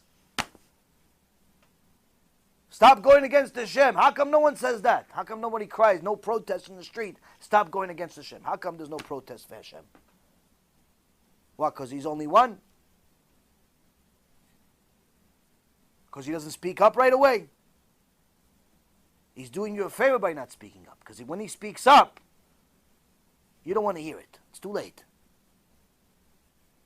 These Batei Knesset that call themselves Orthodox, but in reality are acting like Reform, it's our fault. The religious among us, it's our fault. Don't blame them. It's our fault. Why? We're not religious enough. And I'll explain to you why we're not religious enough. Because if we were religious, like we're supposed to be, if we actually listen to the Torah, this would never happen. If we actually loved Hashem 1% as much as we say we love Hashem, it would never happen. Never. Every single shul around the world would be religious. If we loved Hashem as much as religious people say they love Hashem, this would never happen. And I'll explain to you why. You see, the mitzvah of Hanukkah says, "V'adliku nerot bechatzot koshecha," that we light the lights of Hanukkah in the courtyard. In reality, I already said to you guys last week, the menorah of Hanukkah was lit inside the Beit HaMikdash in the Eichal. So why do we say in our prayer, "Thank you, Kadosh Baruch Hu, for the miracles, for us lighting the light in the courtyard"? Chazal says because we also lit not only the light in the Eichal, inside the Beit HaMikdash, but we also, to publicize the sin, to publicize the mitzvah, the miracle, we also lit another menorah outside. Because we know how important it is to publicize mitzvot, to publicize the Torah. We know that's one of the foundations of being a Jew, is to publicize the Torah. If you're not publicizing the Torah and you're only learning it for yourself, the Gemara Masechet Avodah Zarah, page 17, B, says it's as if you don't have a God. You learn Torah for yourself, but not to publicize it to other people. It's as if you don't have a God. Why? Because you learn Torah. Why? Part of the reason to learn Torah is to learn about Kadosh Baruch Hu. First thing you learn about Kadosh Baruch Hu is that He gives, and never receives anything. All the mitzvot you do is for yourself. All the learning you do is for yourself. So you don't really give Hashem anything. So the first thing you learn about Hashem is that He gives all the time. So if that's not something that you repeat, you're not giving His Torah also, you're not becoming a giving person, it's as if you're learning Torah, but it's not Hashem's Torah. It's you're learning, I don't know, history or something. Which means that giving is a very, very key part of Judaism, but not just any type of giving. Not just giving tzedakah to some newlyweds, or giving some money to some homeless person, or giving some challah to some people who don't have enough, or anything like that. Giving meaning give the Torah, give the emet. Titen emet liYaakov. The pasuk says, Titen emet liYaakov, chesed laAvraham. How come it says give emet to Yaakov, but kindness to Avraham? Who came first, Avraham or Yaakov? Wake up. Who came first, Avraham or Yaakov? Avraham. Okay, all of you had the same answer. You sure about it? Nobody's picking the other side? For sure, Avraham. Okay, so now, what's the right way? You don't have to be a big scholar to know. What's the right way? Who should come first in order of honor? Avraham or Yaakov? When you say the forefathers, what do you say? Yaakov, Yitzchak, Avraham? Or you say Avraham, Yitzchak, Yaakov? Avraham, Yitzchak, Yaakov. So how come the pasuk to the prophet says, give emet to Yaakov, chesed laAvraham? How come, shouldn't it say, it should be, give chesed laAvraham, emet liYaakov? Should be Avraham first. Because, Rabotai Karim, when you get up to Shamayim, there's no more shekel. There's no more lies. There's no more fakers. In Shamayim, they're going to show you that chesed that you did, that kindness that you did, how much emet was inside that chesed. Did you do it because you care about the homeless people and the needy people and the newlyweds and the new neighbor and the pregnant mother and the pregnant father, whatever you are. Oh, pregnant fathers and mothers these days. Whatever you are. Did you really care? Or you did it because you wanted to tell everybody, oh, you heard about that campaign? Yeah, I started it. You heard about that campaign? Yeah, I'm on the, you saw my name. That Bekneset. You never heard of that Bekneset? Yeah, my name's on the wall over there. Who'd you do it for? You did that chesed for who'd you do it for? For the Bekneset? For the newlyweds? For the pregnant wife? Who'd you do it for? Or you do it for kavod? In Shamayim, before they go into your chesed, I want to see how much emet is in your chesed. How much emet is in your chesed? Who'd you do it for? You donated $1 million to buy an aliyah. Like, do you really care about Torah? $1 million you bought aliyah on Yom Kippur. Some Batei Knesset in different places around the world, aliyot on Rosh Hashanah, Yom Kippur, $1 million plus.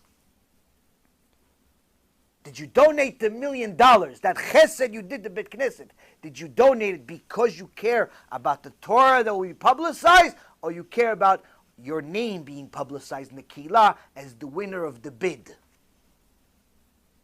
You're the bigwigs this year. You won the Yom Kippur War. How much emet is in your chesed? Rabotai, they're going to ask us, how much emet is in our religiosity? You're saying you're religious. You keep Shabbat, you come to a shiur, you watch a shiur, you give some tzedakah once in a while. How much emet is in it? How religious are we? Let's see. It says that Kol Yisrael Aravim Ze Lazeh. All of Am Yisrael are responsible for each other. Somebody drives on Shabbat in San Francisco, you have to care. You don't care, that's a problem. That's a problem. Somebody cheats on his wife. You don't care, that's a problem. Poor father, his son died in Eretz Yisrael, in Bnei Brak. 6-month-old son died. During the Shiva, the father was so heartbroken, he got a heart attack and died. Yesterday. Shem Yachem. Firstborn son died. During the Shiva, the father died. If that story doesn't make you one mamash, like just cry to Kadosh Baruch Hu, please Kadosh Baruch Hu, please, please Hashem, enough, enough, enough of taking these beautiful roses from the world while the Reshaim stay here. The roses, the beautiful ones that are honoring you, that you take, but the Reshaim stay. Enough, please Hashem. That doesn't bother you? Something's wrong. Now, the Gemara says that one of the giants among Am Yisrael was Rabbi Chia. Rabbi Chia was the Talmid of Rabbi Kadosh, Rabbi Yehuda Nasi. But Rabbi Chia was a giant among giants. The Gemara says in Yerushalmi that Rabbi Yossi, who was also a giant, wanted to see Rabbi Chia. After he died, he wanted to see him in a dream. But to get such a merit to see Rabbi Chia in a dream, it's not just, please Hashem, show me Rabbi Chia. You want to see the Moshe Rabbeinu of the generation in a dream. You want him to talk to you, say something to you. You got to do something for it, sacrifice. So Rabbi Yossi fasted. Rabbi Yossi fasted for 9 days. Fasted for 9 days. In order to get the merit from Shamayim to see Rabbi Chia's face. After 9 days of fasting, Shamayim gave him an answer. No. You don't have the merit to see Rabbi Chia. Now you're going to say, okay, maybe Rabbi Yossi wasn't righteous enough. So let me tell you a little bit more about Rabbi Yossi. Rabbi Yossi, one time, there was one of the people in the Kehila, came to the rabbi, says, Kvod Harav, I need you to help me. I had a dream. Very, very fantastical type of dream. I need help with this dream. I know this dream has meaning to it. He says, what happened in your dream? He says, I was walking around here. I saw the world as it is right now. It felt like it was real world. But I saw that the sky was falling. I saw the sky, because the sky, before Kadosh Baruch Hu roared the sky into place, the sky was soft. That's why the symbol of fear of Hashem is called Yirat Shamayim. Fear of heaven. Fear of the... Why? Because Rabbi Ephraim explains. He says, Hashem, the sky was soft. Hashem roared and the sky stands. And now for 5,000, 780 years it's standing, it hasn't moved. Showing that the sky has the most amount of fear of Hashem. So now the sky in his dream, in this guy's dream, the sky was falling. And he started running. And he saw that it was getting to the end. The corner was falling. He was getting there. And then he saw a big tzaddik. There was a big light on his face. And he was holding up the sky. Like a superhuman. And he was saying, don't worry. It's going to be okay. The sky is being held by this tzaddik.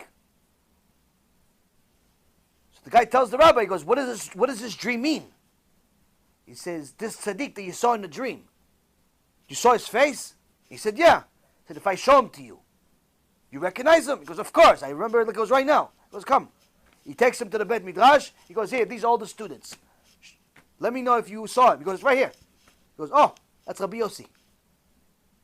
Rabbi Yossi was the symbol of Yirat Shamayim of the generation. The whole world existed in that generation just for him. He fasted 9 days to see Rabbi Chia, but didn't have the merit. Fast forward. Resh Lakish, former gangster, head of the mob, does tshuva, becomes Gdol Adol. His rabbi, Rabbi Yochanan, teaches him to become Mamash, the giant of the generation. He hears about Rabbi Chia and his significance. He says, I want to be Rabbi Chia. I want to see him. Sacrifice. What sacrifice? He fasts 300 days. 300 days. Obviously, they eat once a day at the end of the day, or they fast the whole day, then the next day they eat. Whatever their method is, not 300 days in a row. But nonetheless, fast 300 days. For what? To get the merit to see the face of Rabbi Chia in a dream. After 300 days, he gets a message from Shamayim. Resh Lakish gets a message. Message? No. Rejected. You have no merit to see Rabbi Chia. So Resh Lakish was hurt. Because what's the difference between me and Rabbi Chia? Bemet. What? He learned Torah, I learned Torah. He sacrificed to learn Torah, I sacrificed to learn Torah. Why? He learned more Torah than me? To that extent? So Shamayim answered him, saying, no. You learn Torah, he learned Torah. But there's a big difference between your Torahs. You learn Torah for you. So you could learn for yourself, to be tzaddik. You are a symbol of Yirat Shamayim. When you learn Torah to fulfill the mitzvot, that's symbolic of Yirat Shamayim. You have fear of a Kadosh Baruch Hu. You're learning to do what Hashem says. Rabbi Chia Rabotai. Rabbi Chia was not in the level of Yirat Shamayim. Rabbi Chia was in the level of Ahavat Hashem, of loving a Kadosh Baruch Hu. How do we know? Because Shamayim told Resh Lakish, all of the Torah that Rabbi Chia learned was for the purpose of doing Kiruv. He put his Gemara down, closed the book, and went to towns where there's no Torah there. He planted some seeds, made some nets out of the plant. After he got the net, caught a deer, took the deer, slaughtered him, took his skin, skinned him, wrote a Sefer Torah, then taught the kids Aleph, Bet, Gimel, Dalet, Bereshit bara Elokim et hashamayim et haaretz, taught them the entire Chumash. After that, same thing again, wrote them the entire Mishnah. Then the ones that learned the Torah taught the ones Mishnah. Then the ones that learned Mishnah taught the Torah. Yeah, but you're Gdol Adol. You're the biggest rabbi in the world. What are you teaching them Aleph Bet? Go find some 18-year-old to do this. Go find some 25-year-old guy that didn't have a job to do this. You're the biggest rabbi in the world. So some people think that if you do Kiruv, maybe you don't know much. You can't say that about Rabbi Chia. Rabbi Chia was a giant among giants. One time, Rabbi Yossi ben Rabbi Ishmael comes to Rabbi Kadosh after he sees that Rabbi is giving a lot of respect to Rabbi Chia. He says, why are you giving Rabbi Chia so much respect? He doesn't have much respect for Torah. Because what do you mean? He says, yesterday I saw him in the bathhouse and he didn't even stand up for me. Not that it's for me, but for the Torah that I have him. He didn't even stand up. It's a rule in the Torah. Talmid Chacham walks in. You have to stand up.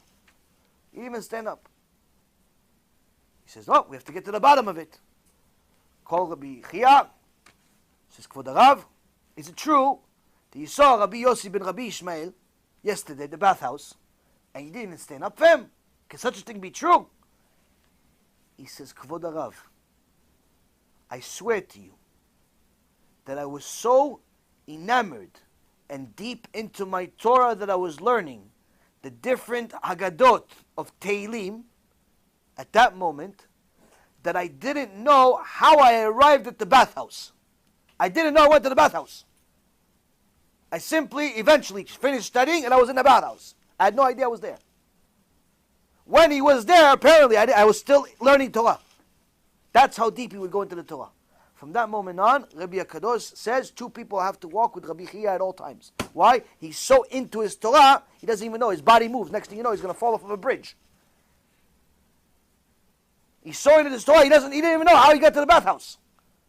He's learning Agadot, different secrets, mystical things about what's happening in Tehillim and so on. His body just moved. One time, Rabbi Kadosh says to his students, although he's the Gedol Ador in Eretz Yisrael, if Rav Huna was the Gedol Ador in Bavel, in Iraq, if Rav Huna would come to Eretz Yisrael, I would go off my chair and I would give Rav Huna the seat. He would be the Gedol Ador in Eretz Yisrael. Why? Because even though they're both connected to the house of David, still Rav Huna has a more direct, higher connection.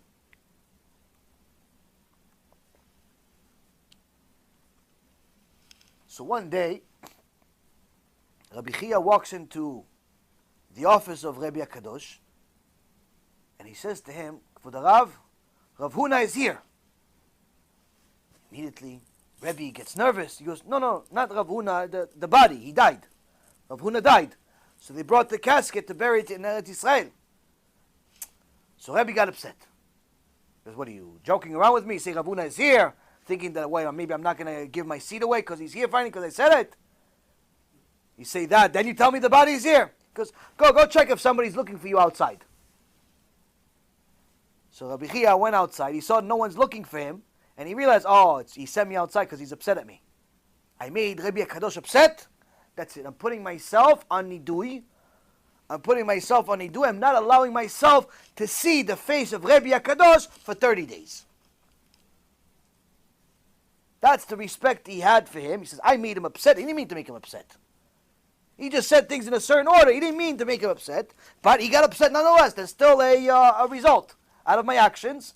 I'm punishing myself. What's the punishment? Punishment is I'm not allowing myself to see Rabbi Kadosh for 30 days. So for 30 days, he wouldn't go to the Beit Midrash. He'd study at home.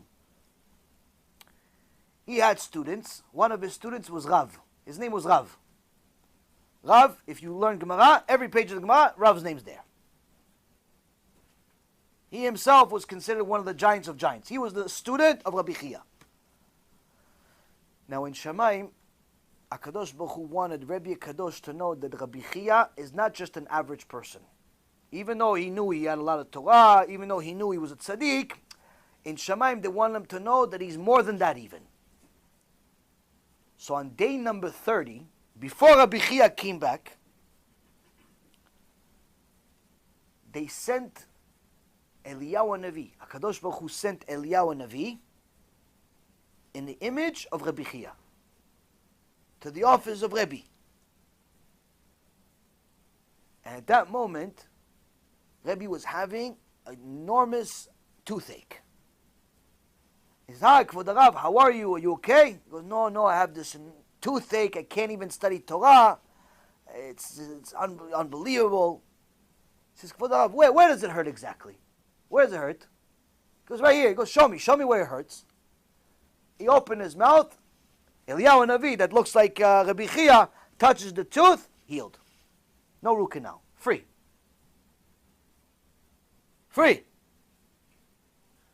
Oh, Baruch Hashem, feels so much better. Okay, Kvod Harav, Kol Tuv. The next day was the end of the nidui that Rabbi Chia gave on himself. So the next day, the real Rabbi Chia shows up. Hi, Kvod Rav, how are you? Listen, how you doing? I'm sorry I didn't see you in 30 days. I know that I upset you a month ago, and I put myself on nidui. That's why I wasn't here. How are you doing? So Rabbi Kadosh says, well, since I saw you yesterday, Baruch Hashem, my tooth doesn't hurt. He says, no, Kvod Rav, I wasn't here. 30 days I haven't been here. So Rabbi Kadosh says, wait, if it wasn't you, who was it? And he thinks, he has Ruach HaKodesh.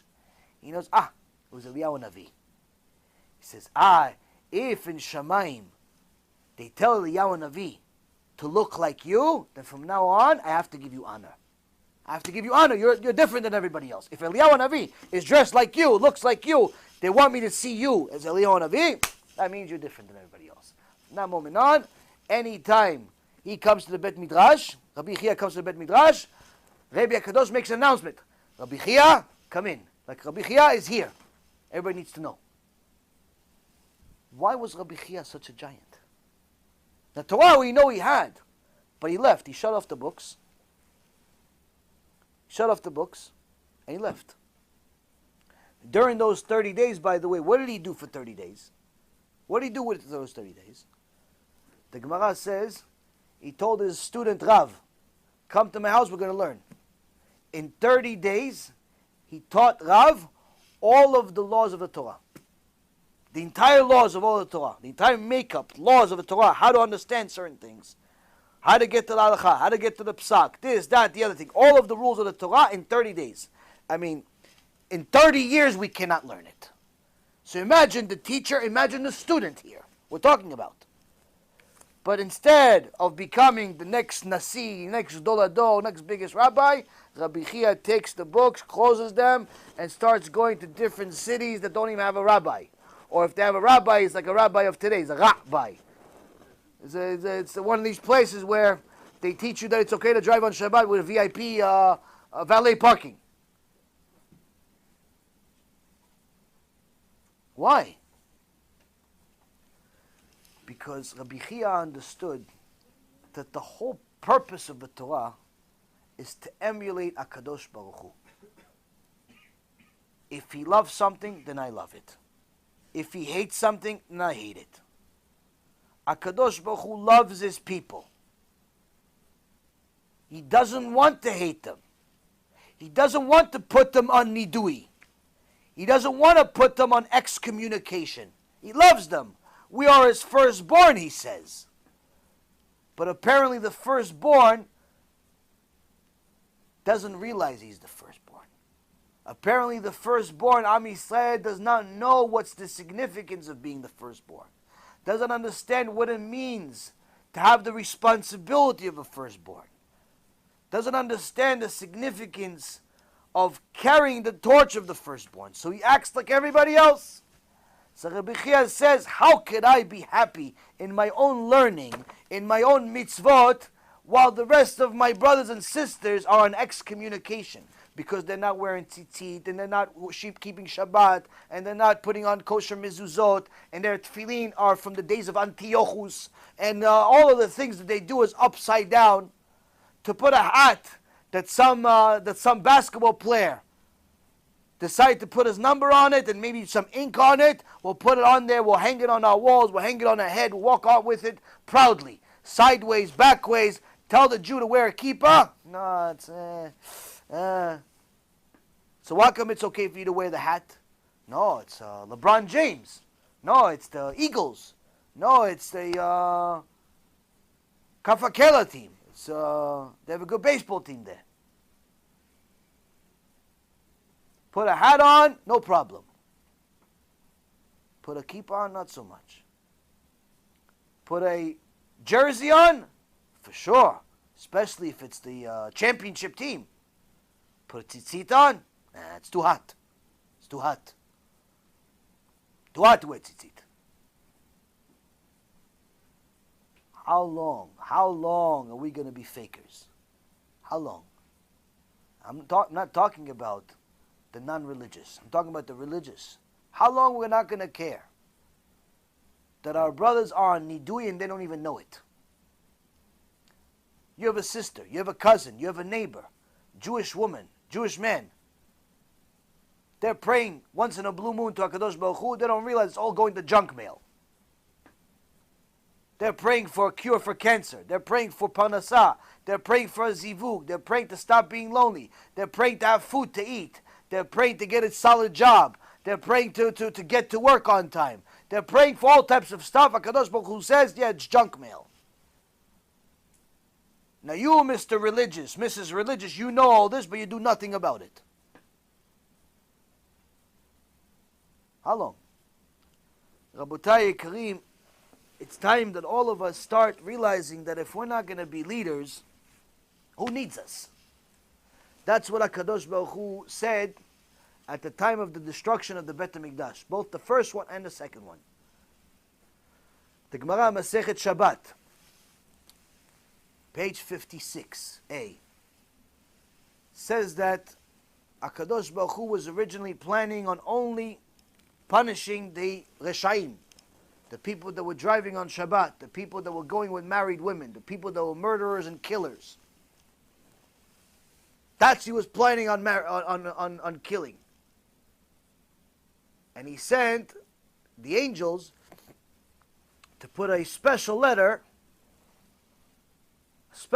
on the foreheads, a spiritual sign on the foreheads of all the religious people, all the rabbis, all the Talmidei Yeshiva, all the Avrechim.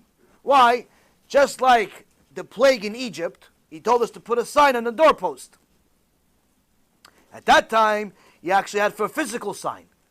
But this time, before he destroys the Bet HaMikdash, he says, put a spiritual sign on all the religious people. Why? So Malach HaMavet, when he comes, he hasn't touched those people.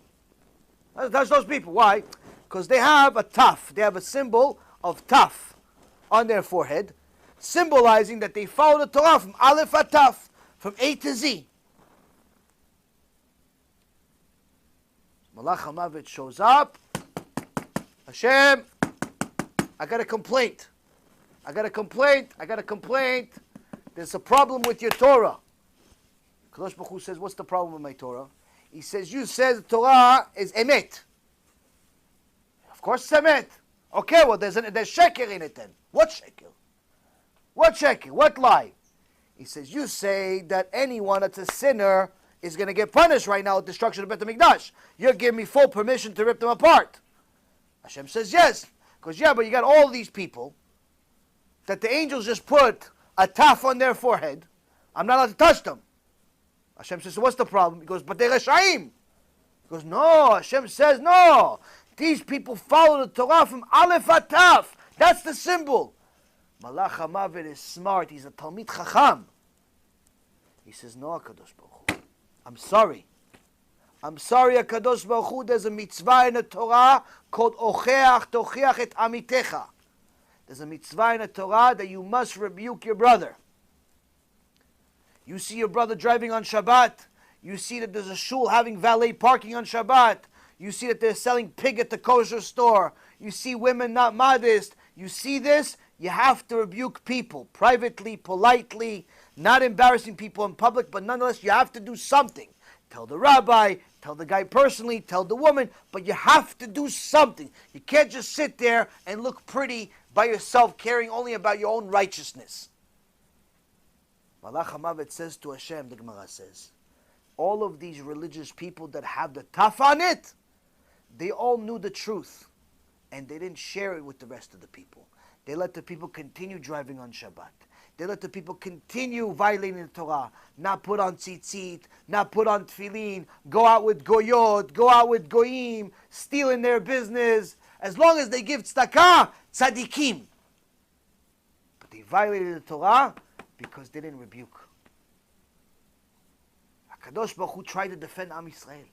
HaKadosh Baruch Hu started crying. He doesn't want to kill the tzadikim. He doesn't want to kill them. It's his sons. It's his daughters. He says, yeah, but this generation was so rotten. HaKadosh Baruch Hu says this.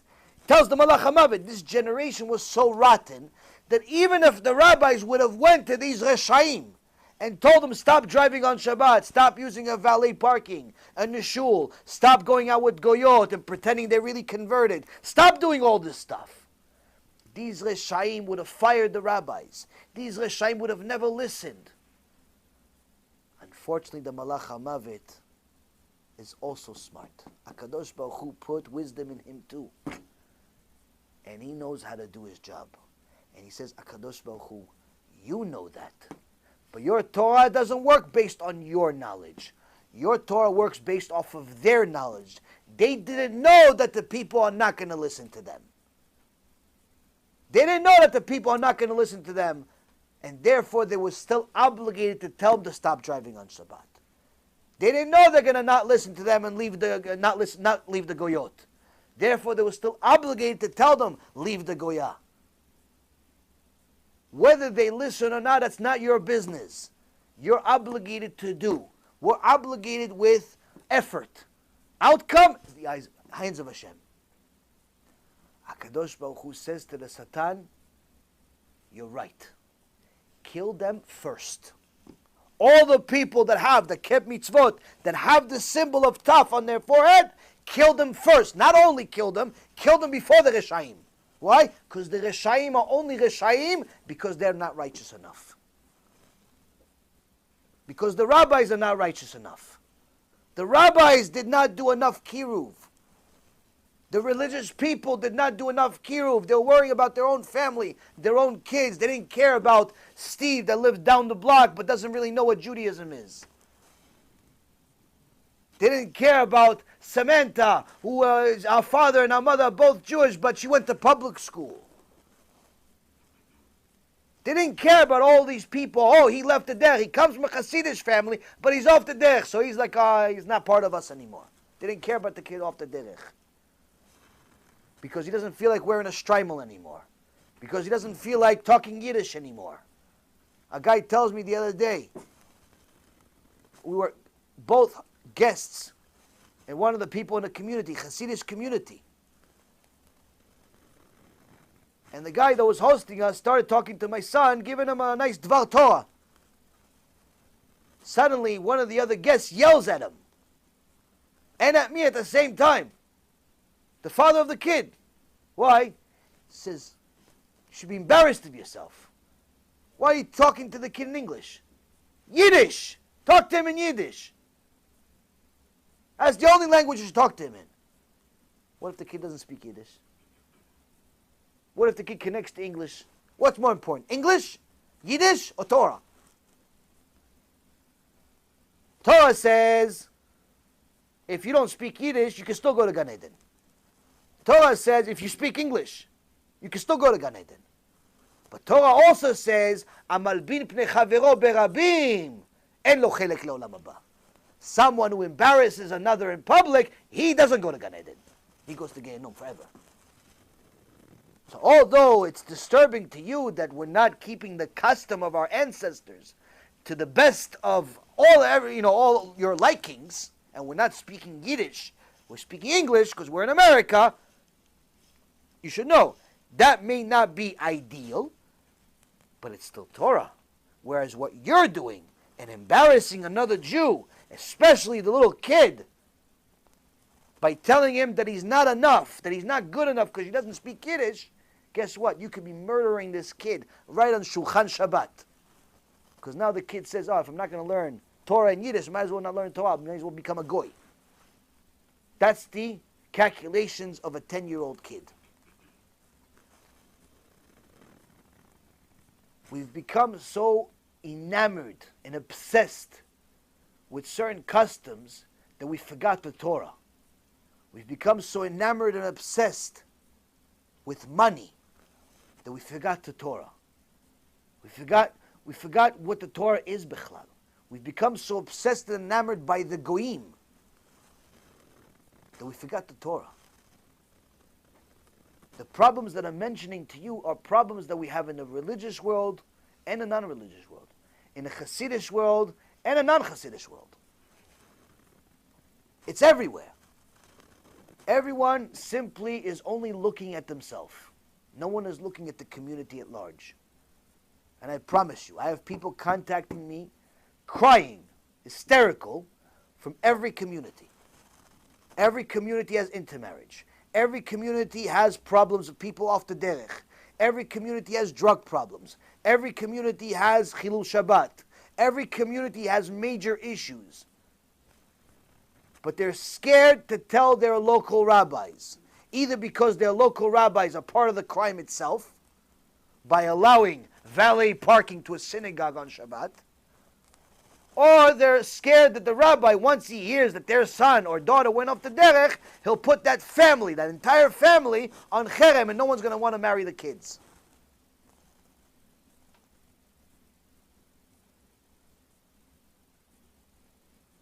Rabotai, we've made Judaism into something that's all about you, instead of all about us. We talk about unity, but unity is just the you. We say unity, but that's only because it starts with you, meaning yourself. The niti is for everybody else.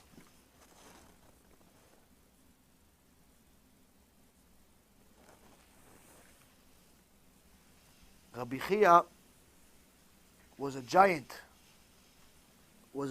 of giants, because he cared about other people. He put down the Sefer, he put down the Sfarim, and he made sure to go help Am Yisrael do tshuva. Because he knew that's his talent. He didn't have millions of dollars like Rabbi. He had the ability to speak, he had the ability to teach, and that's enough. Rabbi Kadosh had a lot of money, but he also knew a lot of Torah, so he decided that he's also going to do Kiruv. Why? Because in his merit, Rabbi was so holy that after Rabbi Chia died, Rabbi Kadosh had the merit to see how Rabbi Chia is being treated in Shamayim. And he saw that Rabbi Chia is the only one that's allowed to go anywhere he wants without any angels telling him what to do. Any of the other tzaddikim that want to visit one of their friends in a different world, they have to have the malach take them. Oh, where you want to go? Oh, I want to go see, I want to see Rabbi Akiva. Okay, malach takes you to Rabbi Akiva. Another one says, where you want to go? Oh, I want to go see Rabbi Shimon Bar Yochai. Okay, let me take you there. Different places, different areas, closer to God, different areas. Rabbi Chia, no angels. Why? They'll burn. If they get next to him, they'll burn. Why? Rabbi Chia does whatever he wants. Has full control and autonomy of whatever he wants to do. Why? Because Rabbi Chia helped Am Yisrael do tshuva. When Rabbi Kadosh saw this, he started crying. All the Torah that I learned, Rabbi Chia has a bigger olam haba than me. My student has a bigger olam haba than me. It's not normal. Rabbi Kadosh went in the street, started to look for people to help him do tshuva. Today, it's easy to help people do tshuva. All you got to do, share, give a few dollars, invite a few people. There are people from all over the world that are watching the shiurim. Jews, goyim, people in the process of conversion. I got one guy in Mexico, not Jewish, addicted to the lectures. He's addicted to the lectures. There's a Kehila in Mexico also, Jewish people. Some of them addicted to the lectures. Panama, watching the lectures. Australia, watching the lectures. Israel, watching the lectures. All over the world, people watching the shiurim.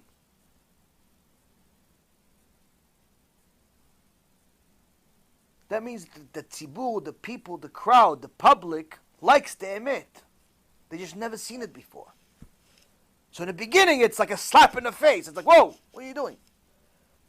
But when you realize that if he didn't slap you in the face, you would have been pretty much sleepwalking for the rest of your life, you say, oh, thank you for slapping me. I thought I was religious for 50 years. Until you slapped me back into reality. Because his Rosh Yeshiva told him there's no Gehenom. His Rosh Yeshiva told him there's no punishment. This Rasha Merusha that I've been arguing with over the last 2.5 weeks, Rosh Yeshiva in New York, sends me a message.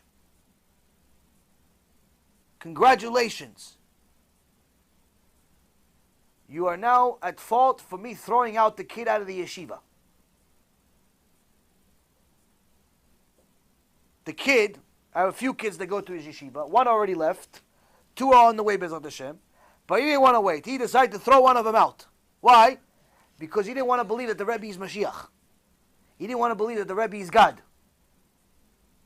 He didn't want to believe that. So he decided he's going to throw him out. Now, even though technically he's doing the kid a favor for throwing him out, it shows how evil he is. Why? Because in reality, you don't want the kid to be there. He doesn't want to be an idol worshiper like you. No problem. Let him transfer somewhere else. Let him transfer somewhere else. Why? Because the kid now is going to want to go to a different school. And the other school is going to say, why do you want to leave? If he says, no, I'm transferring because their shita is not according to our tradition or whatever he says, okay, it's still amicable, different teaching, no problem. But if the kid now says in an application, okay, reason for leaving, thrown out. That doesn't look good. That requires an explanation. Now, no problem. We'll write him a letter. We'll get involved if we need to. But the point is, this shows you how evil these idol worshippers are. It has nothing to do with Chassidut. It has nothing to do with the Rebbe. It has nothing to do with Lubavitch or with Chabad. It has to do with Reshaim. Reshaim, all they care about is money and they care about control. They use the Rebbe's name as a way to gain control over people, influence over people. Why? He was a tzaddik. You figure that if you're connected to the tzaddik, you must be a tzaddik. It's as if in the business world, say, if you hang out with rich people, everyone else is going to think you're rich. You'll become rich eventually. So people have the tzaddik's picture on the wall, and they think, oh, if you're constantly mentioning the Rebbe, you must be like him. You must follow his teachings. Where are you and where are his teachings? You know what Torah says about people that throw Jewish kids out of schools? What kind of punishments they get in Shamayim? There's no end to the Gehenom he's going to get. No end. Mashiach will come. The resurrection of the dead will happen, and he still will not be let out of Gehenom for hurting one little Jewish boy. Needless to say, for being a Machtia Rabim and teaching a bunch of kids idol worship. Tell them to pray to a rabbi that died. The point is, Rabotai, Kiruv also involves this. You see that there's messianic, Elokistim, people that are praying to a rabbi, people that are praying to some false ideology, people that are going against the Torah. You don't speak out, you are part of the crime. You are part of the crime. You attend that shul and you see that the rabbi is teaching people things that are against the Torah, you're part of the crime. Why? It wouldn't happen if you start speaking up. Yeah, but what if I'm the only one? Let you be the only one. You know who's also the only one? Pinchas. Ben Elazar ben Aaron HaKohen. Pinchas saw that Zimri was going against Hashem. And he killed him. HaKadosh Baruch Hu says, Pinchas, Ben Elazar ben Aaron HaKohen, you have a brit with me. What's the brit? You're going to live forever. Become Eliyahu Navi. Eliyahu Navi, his grandfather. Who's his grandfather? I just said Aaron HaKohen, but it's on the father's side. Who's his grandfather on the mother's side? Yitro. Yitro is his father, is his grandfather. Yitro the convert. Yitro the convert, the righteous convert, is the grandfather of Pinchas, Eliyahu Navi. Now Bilam HaRasha, he made a partnership with who? With Balak. Balak was a king. It says Balak ben Tzipor. Balak ben Tzipor. What, you think his father was named Tzipor? No. Look at the Rashi over there. It says no. It's just because he was a wizard and he used a bird to do witchcraft. Who was his father? Who was his grandfather? Yitro. Yitro was the grandfather of Balak also. What does the Torah say about Balak? En lo chelek l'olam haba. But Yitro was his grandfather. How come he didn't get him a get out of jail free card? Because when Balak found out that Yitro is going with the Emet, he says, no, you do whatever you want to do. I'm gonna become a king. I'm gonna be a lefty liberal. I'm gonna go drive on Shabbat. I don't want Torah. I don't want mitzvot. I'm gonna live this world. Kadosh Baruch Hu says you want to live this world? No problem. You're gonna live this world.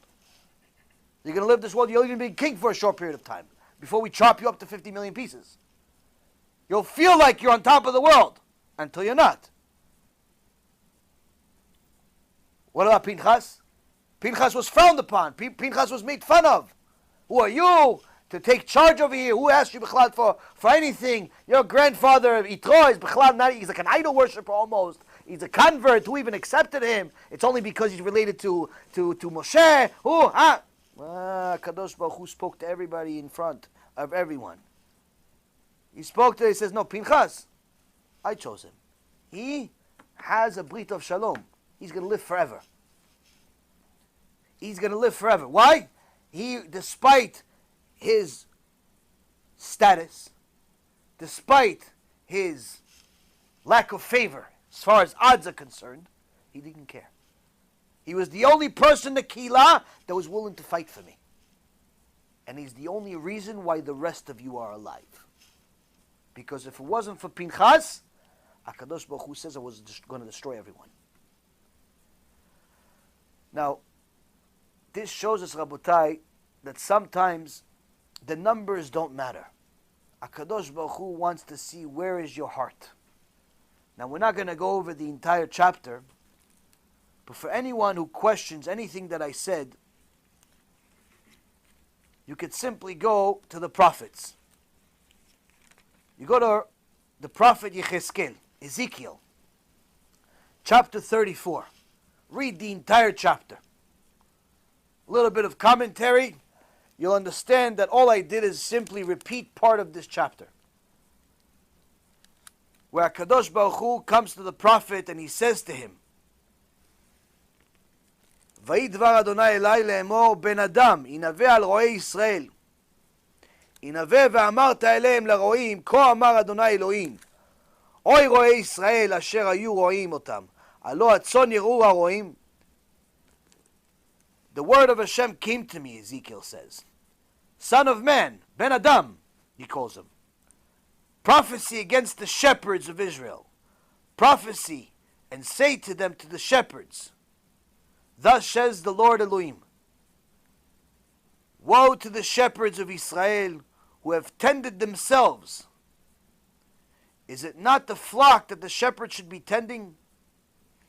It says, all of you leaders, you board of directors, you rabbis, you politicians, you community leaders, instead of tending to my sheep, to my flock, to my nation, who doesn't know right or left, who doesn't know all the laws of Shabbat, instead of teaching them the laws of Shabbat, what do? You enable them to sin against me. How'd you enable them? You asked them to give you more money as if it's the only mitzvah in the Torah.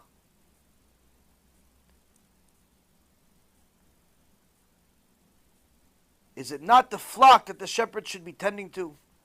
The choicest you eat, the wool you wear, the healthiest you slaughter. But the rest of the flock you do not tend. You rabbis are building big houses.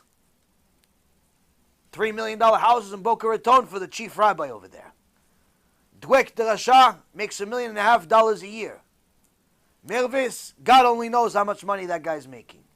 All of these community leaders, whether they're in Beverly Hills or in Gehenom, wherever they are, they're milking it. They're writing books every other day. They're getting fees for every type of speech.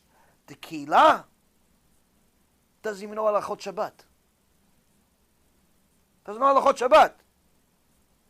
But you're coming out with new books. You're coming out with new events. The frail you did not strengthen. The ill you did not cure. The broken you did not bind. The banished you did not retrieve. All those people that were on Nidui because they didn't wear tzitzit. All those people that were on nidui, their prayers could not be accepted because they were immodest, because they were against Hashem, because they were violating Shabbat. You didn't bring them back. You didn't retrieve them. For the lost, you didn't search. All the kids that went off the derech, all the people that grew up in a Zionist home, all the people that simply did not even know what it means to be a Jew. He didn't go after them. He didn't help them do tshuva. And even when you went to their college to do kiruv, what kiruv did you do? You had boys and girls parties, they made more sins just with Jewish people. These organizations make it as if they're doing kiruv. They have trips to Israel, trips to all types of places, trips to Kehila, trips to all places. For what? So these Jewish boys and girls can make sins together. And they're proud of it. They put their pictures on the websites. The boys and girls not married, they're hugging each other. Rabbis next to them also hugging them. Fundraisers. Inspire us. $1 million in 24 hours. For what? $1 million for what? For what? To make more sins? What's the $1 million for? What do you need $1 million for? You just opened a year ago. What do you need $1 million for? The kids pay for the trips anyway.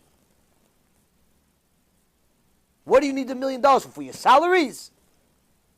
So it's a non-profit organization. It's a lot of profit for a non-profit.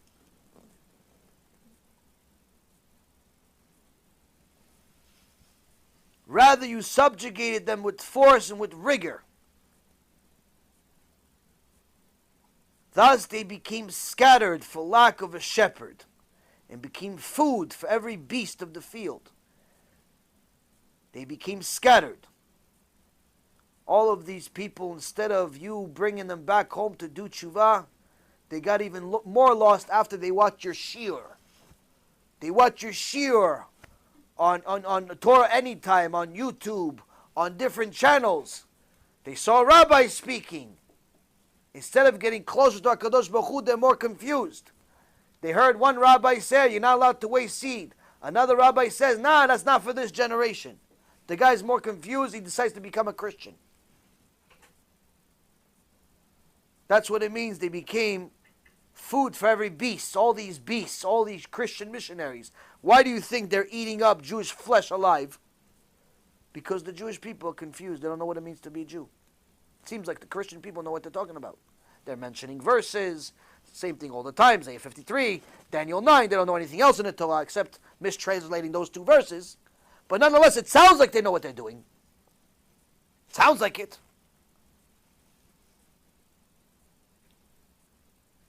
My sheep wander on all the mountains and upon the high hills.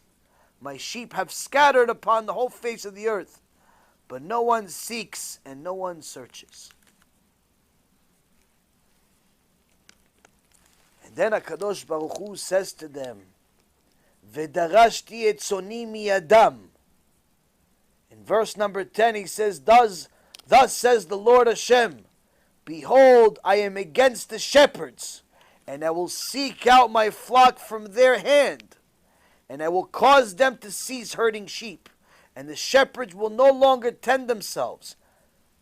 Thus I will rescue my sheep from their mouths, and they will no longer be food for them. He says, you are the ones that actually made my sheep, made my Jewish people not understand right or left about me. I'm going to fight against you. He doesn't say he's going to fight against the beasts. He's going to fight against the fakers. And he's going to prosecute against the fakers.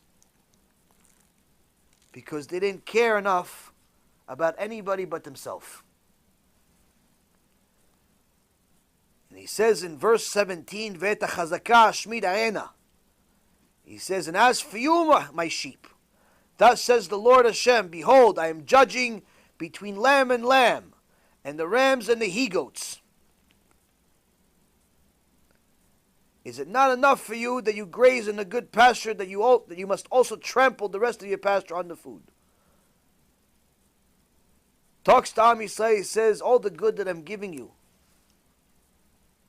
It's not enough what I gave you, also looking at different religions.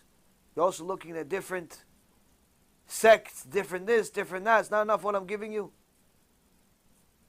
This is when Hashem is starting to deal with the people himself. But he's not talking, he's not doing a one shiur at a time, 3 times a week.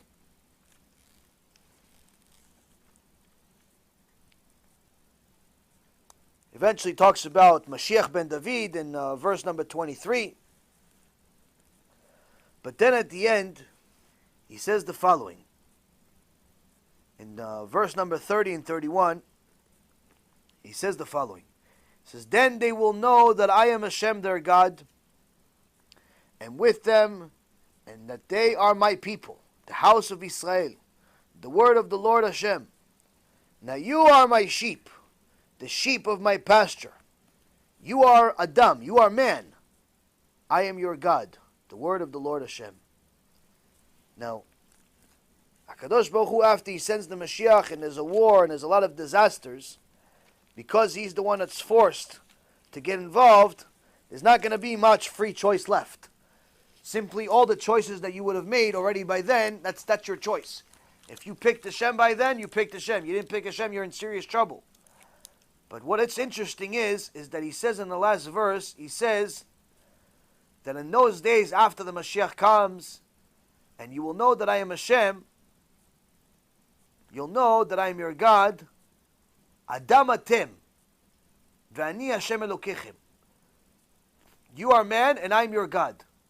Now, Adam atem, he calls Yecheskel Adam, Ben Adam. And he says that Adam is referring to the Jewish people. Now, Adam atem, you are man. If you know Hebrew, you see that both words are spelled identical with the exception of one letter. Adam is Aleph, Dalet, Mem Sofit. Atem is Aleph, Taf, Mem Sofit. Meaning that the two letters, the beginning, the first letter and the last letter of both words are the same. The first letter and the last letter of both words are the same. What's the difference? The middle letter, the Dalet and the Taf. What does Dalet and Taf spell out? Dat. Religion. You want to be a man? You want to be part of Am Yisrael? It's all based on your religion. What's Dalet Taf? Rashi Tevot Divrei Torah. You want to be part of Am Yisrael? It's all based on the dat.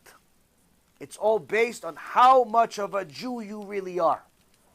Now you can say that you're religious and you're keeping Shabbat, but if you're not keeping the mitzvah of Kiruv, how much of a Jew are you really? If you're keeping the mitzvot only for you, only for your family, how can you see Hashem's other children get themselves one-way tickets to Gehinnom without even knowing it, and you're sitting pretty without a care in the world? How religious are you really? If a person wants to be religious, he has to understand that Kiruv is not one of those things that's a suggestion. Now we're going to finish with this story. People didn't know how big the Chafetz Chaim was during his lifetime. Really, the Chafetz Chaim, during his lifetime, was just known as a tzaddik. It was all grandfather type, praised Tehillim for people. In reality, he was the Gedol Adol, he was a giant of giants, and only the people that knew Torah and knew him knew how much of a giant he was. But the rest of the public just thought he was a tzaddik.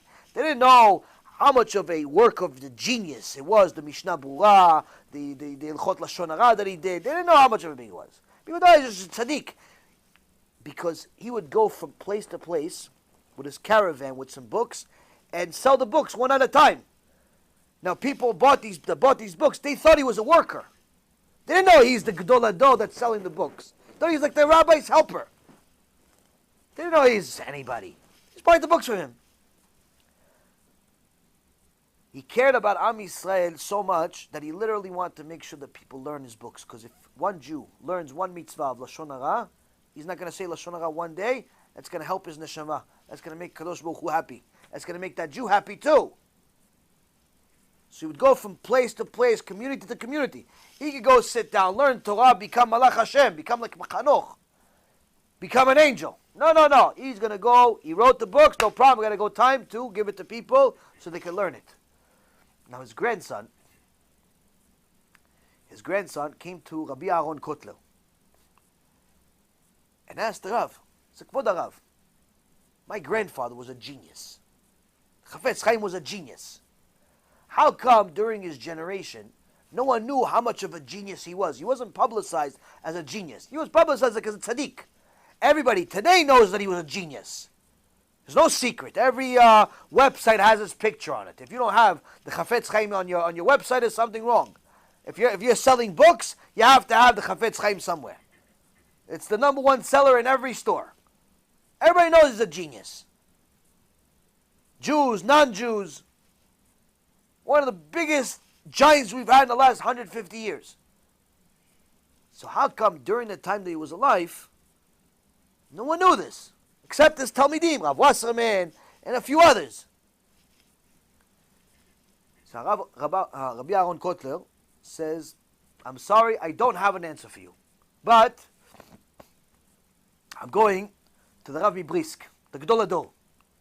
And he knows. He knew your father, he knows. Your grandfather, he knows. So, come with me.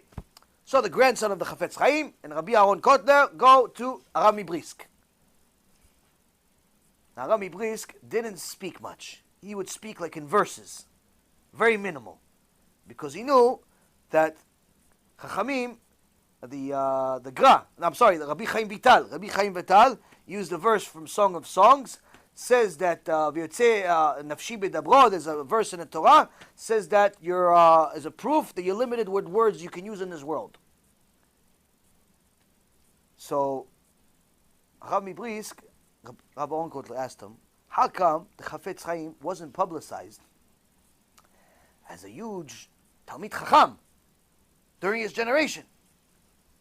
So Rabbi Brisk says a verse from Psalms.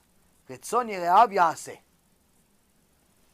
verse from Psalms 145 verse 19, where Kadosh Baruch Hu says, Retzon Yerav Yaseh, meaning, I will do the will of those who fear me.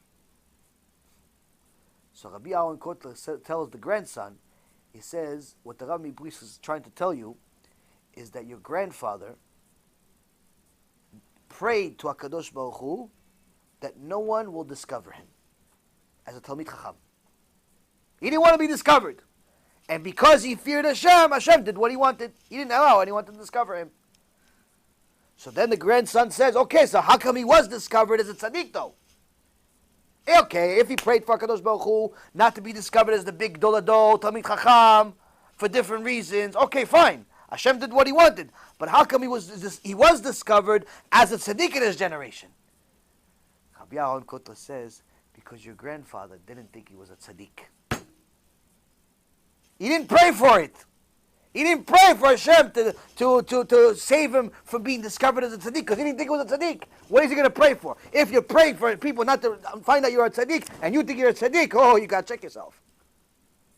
But what made him such a tzaddik? That everyone knew it. What made him such a tzaddik? He cared about Klal Yisrael. He cared about people. He cared about the regular people, the frum people, Am Yisrael. Why? Because he knew HaKadosh Baruch Hu cares, Rabotai. When they asked the Rav Shach, why do we pray to Hashem and say, Velo asani goy? Rav Shach answered, like I said in the beginning of the shiur, because HaKadosh Baruch Hu simply did not make you a goy. That's why you say the blessing, Baruch Hashem, you didn't make me a goy. And you don't say, Baruch Hashem, that He made me a Jew. You don't say that blessing. You say, thank you that He didn't make me a goy. Why? Because all Hashem did is make you not a goy. To be a Jew, you have to do that. You have to go to the mikveh, if it's a kosher mikveh. You have to convert if you weren't born a Jew and you want to be a Jew. But most importantly, you have to forget everything that's anti-Hashem. Put it away. Only think about, what does Hashem want? What does Hashem want? What does Hashem want? He wants his Klal Yisrael to chas v'shalom continue going against him, or he wants Klal Yisrael to get closer to him. He wants me to wear a tzitzit or not wear a tzitzit. He wants me to wear a kippah or not wear a kippah. Eat kosher, not kosher. What does Hashem want? Now, of course, if He wants you to do it, He also wants all of His other kids to do it. If he wants you to be modest, he wants his other daughters to be modest. If he wants you to learn Torah, he wants his other children to learn Torah. So if you want what he wants, then you're going to also want them to learn Torah. You're going to also want them to do mitzvot. You're also going to want them to be modest. And you're going to start caring about Klal Israel, because that's what makes you a Jew. Whether you were born one or not, what makes you a Jew is acting like a Jew. By caring about Klal Israel, regardless of where they came from. Whether they're converts or not, whether they were born into a Zionist family or not, whether they're part of a Hasidish family or not, off the derech, on the derech, in between drachim, whatever they are, it doesn't make a difference. The point is, Rabotai, it says, Titen emet li Yaakov. Give emet to Yaakov. Yaakov is Am Yisrael. You want to be classified as a Jew in the eyes of a Kadosh Baruch Hu is going to ask you one question. What did you do for me? You cannot answer, I did mitzvot, because those mitzvot are for you. You cannot answer Torah, because the Torah is for you.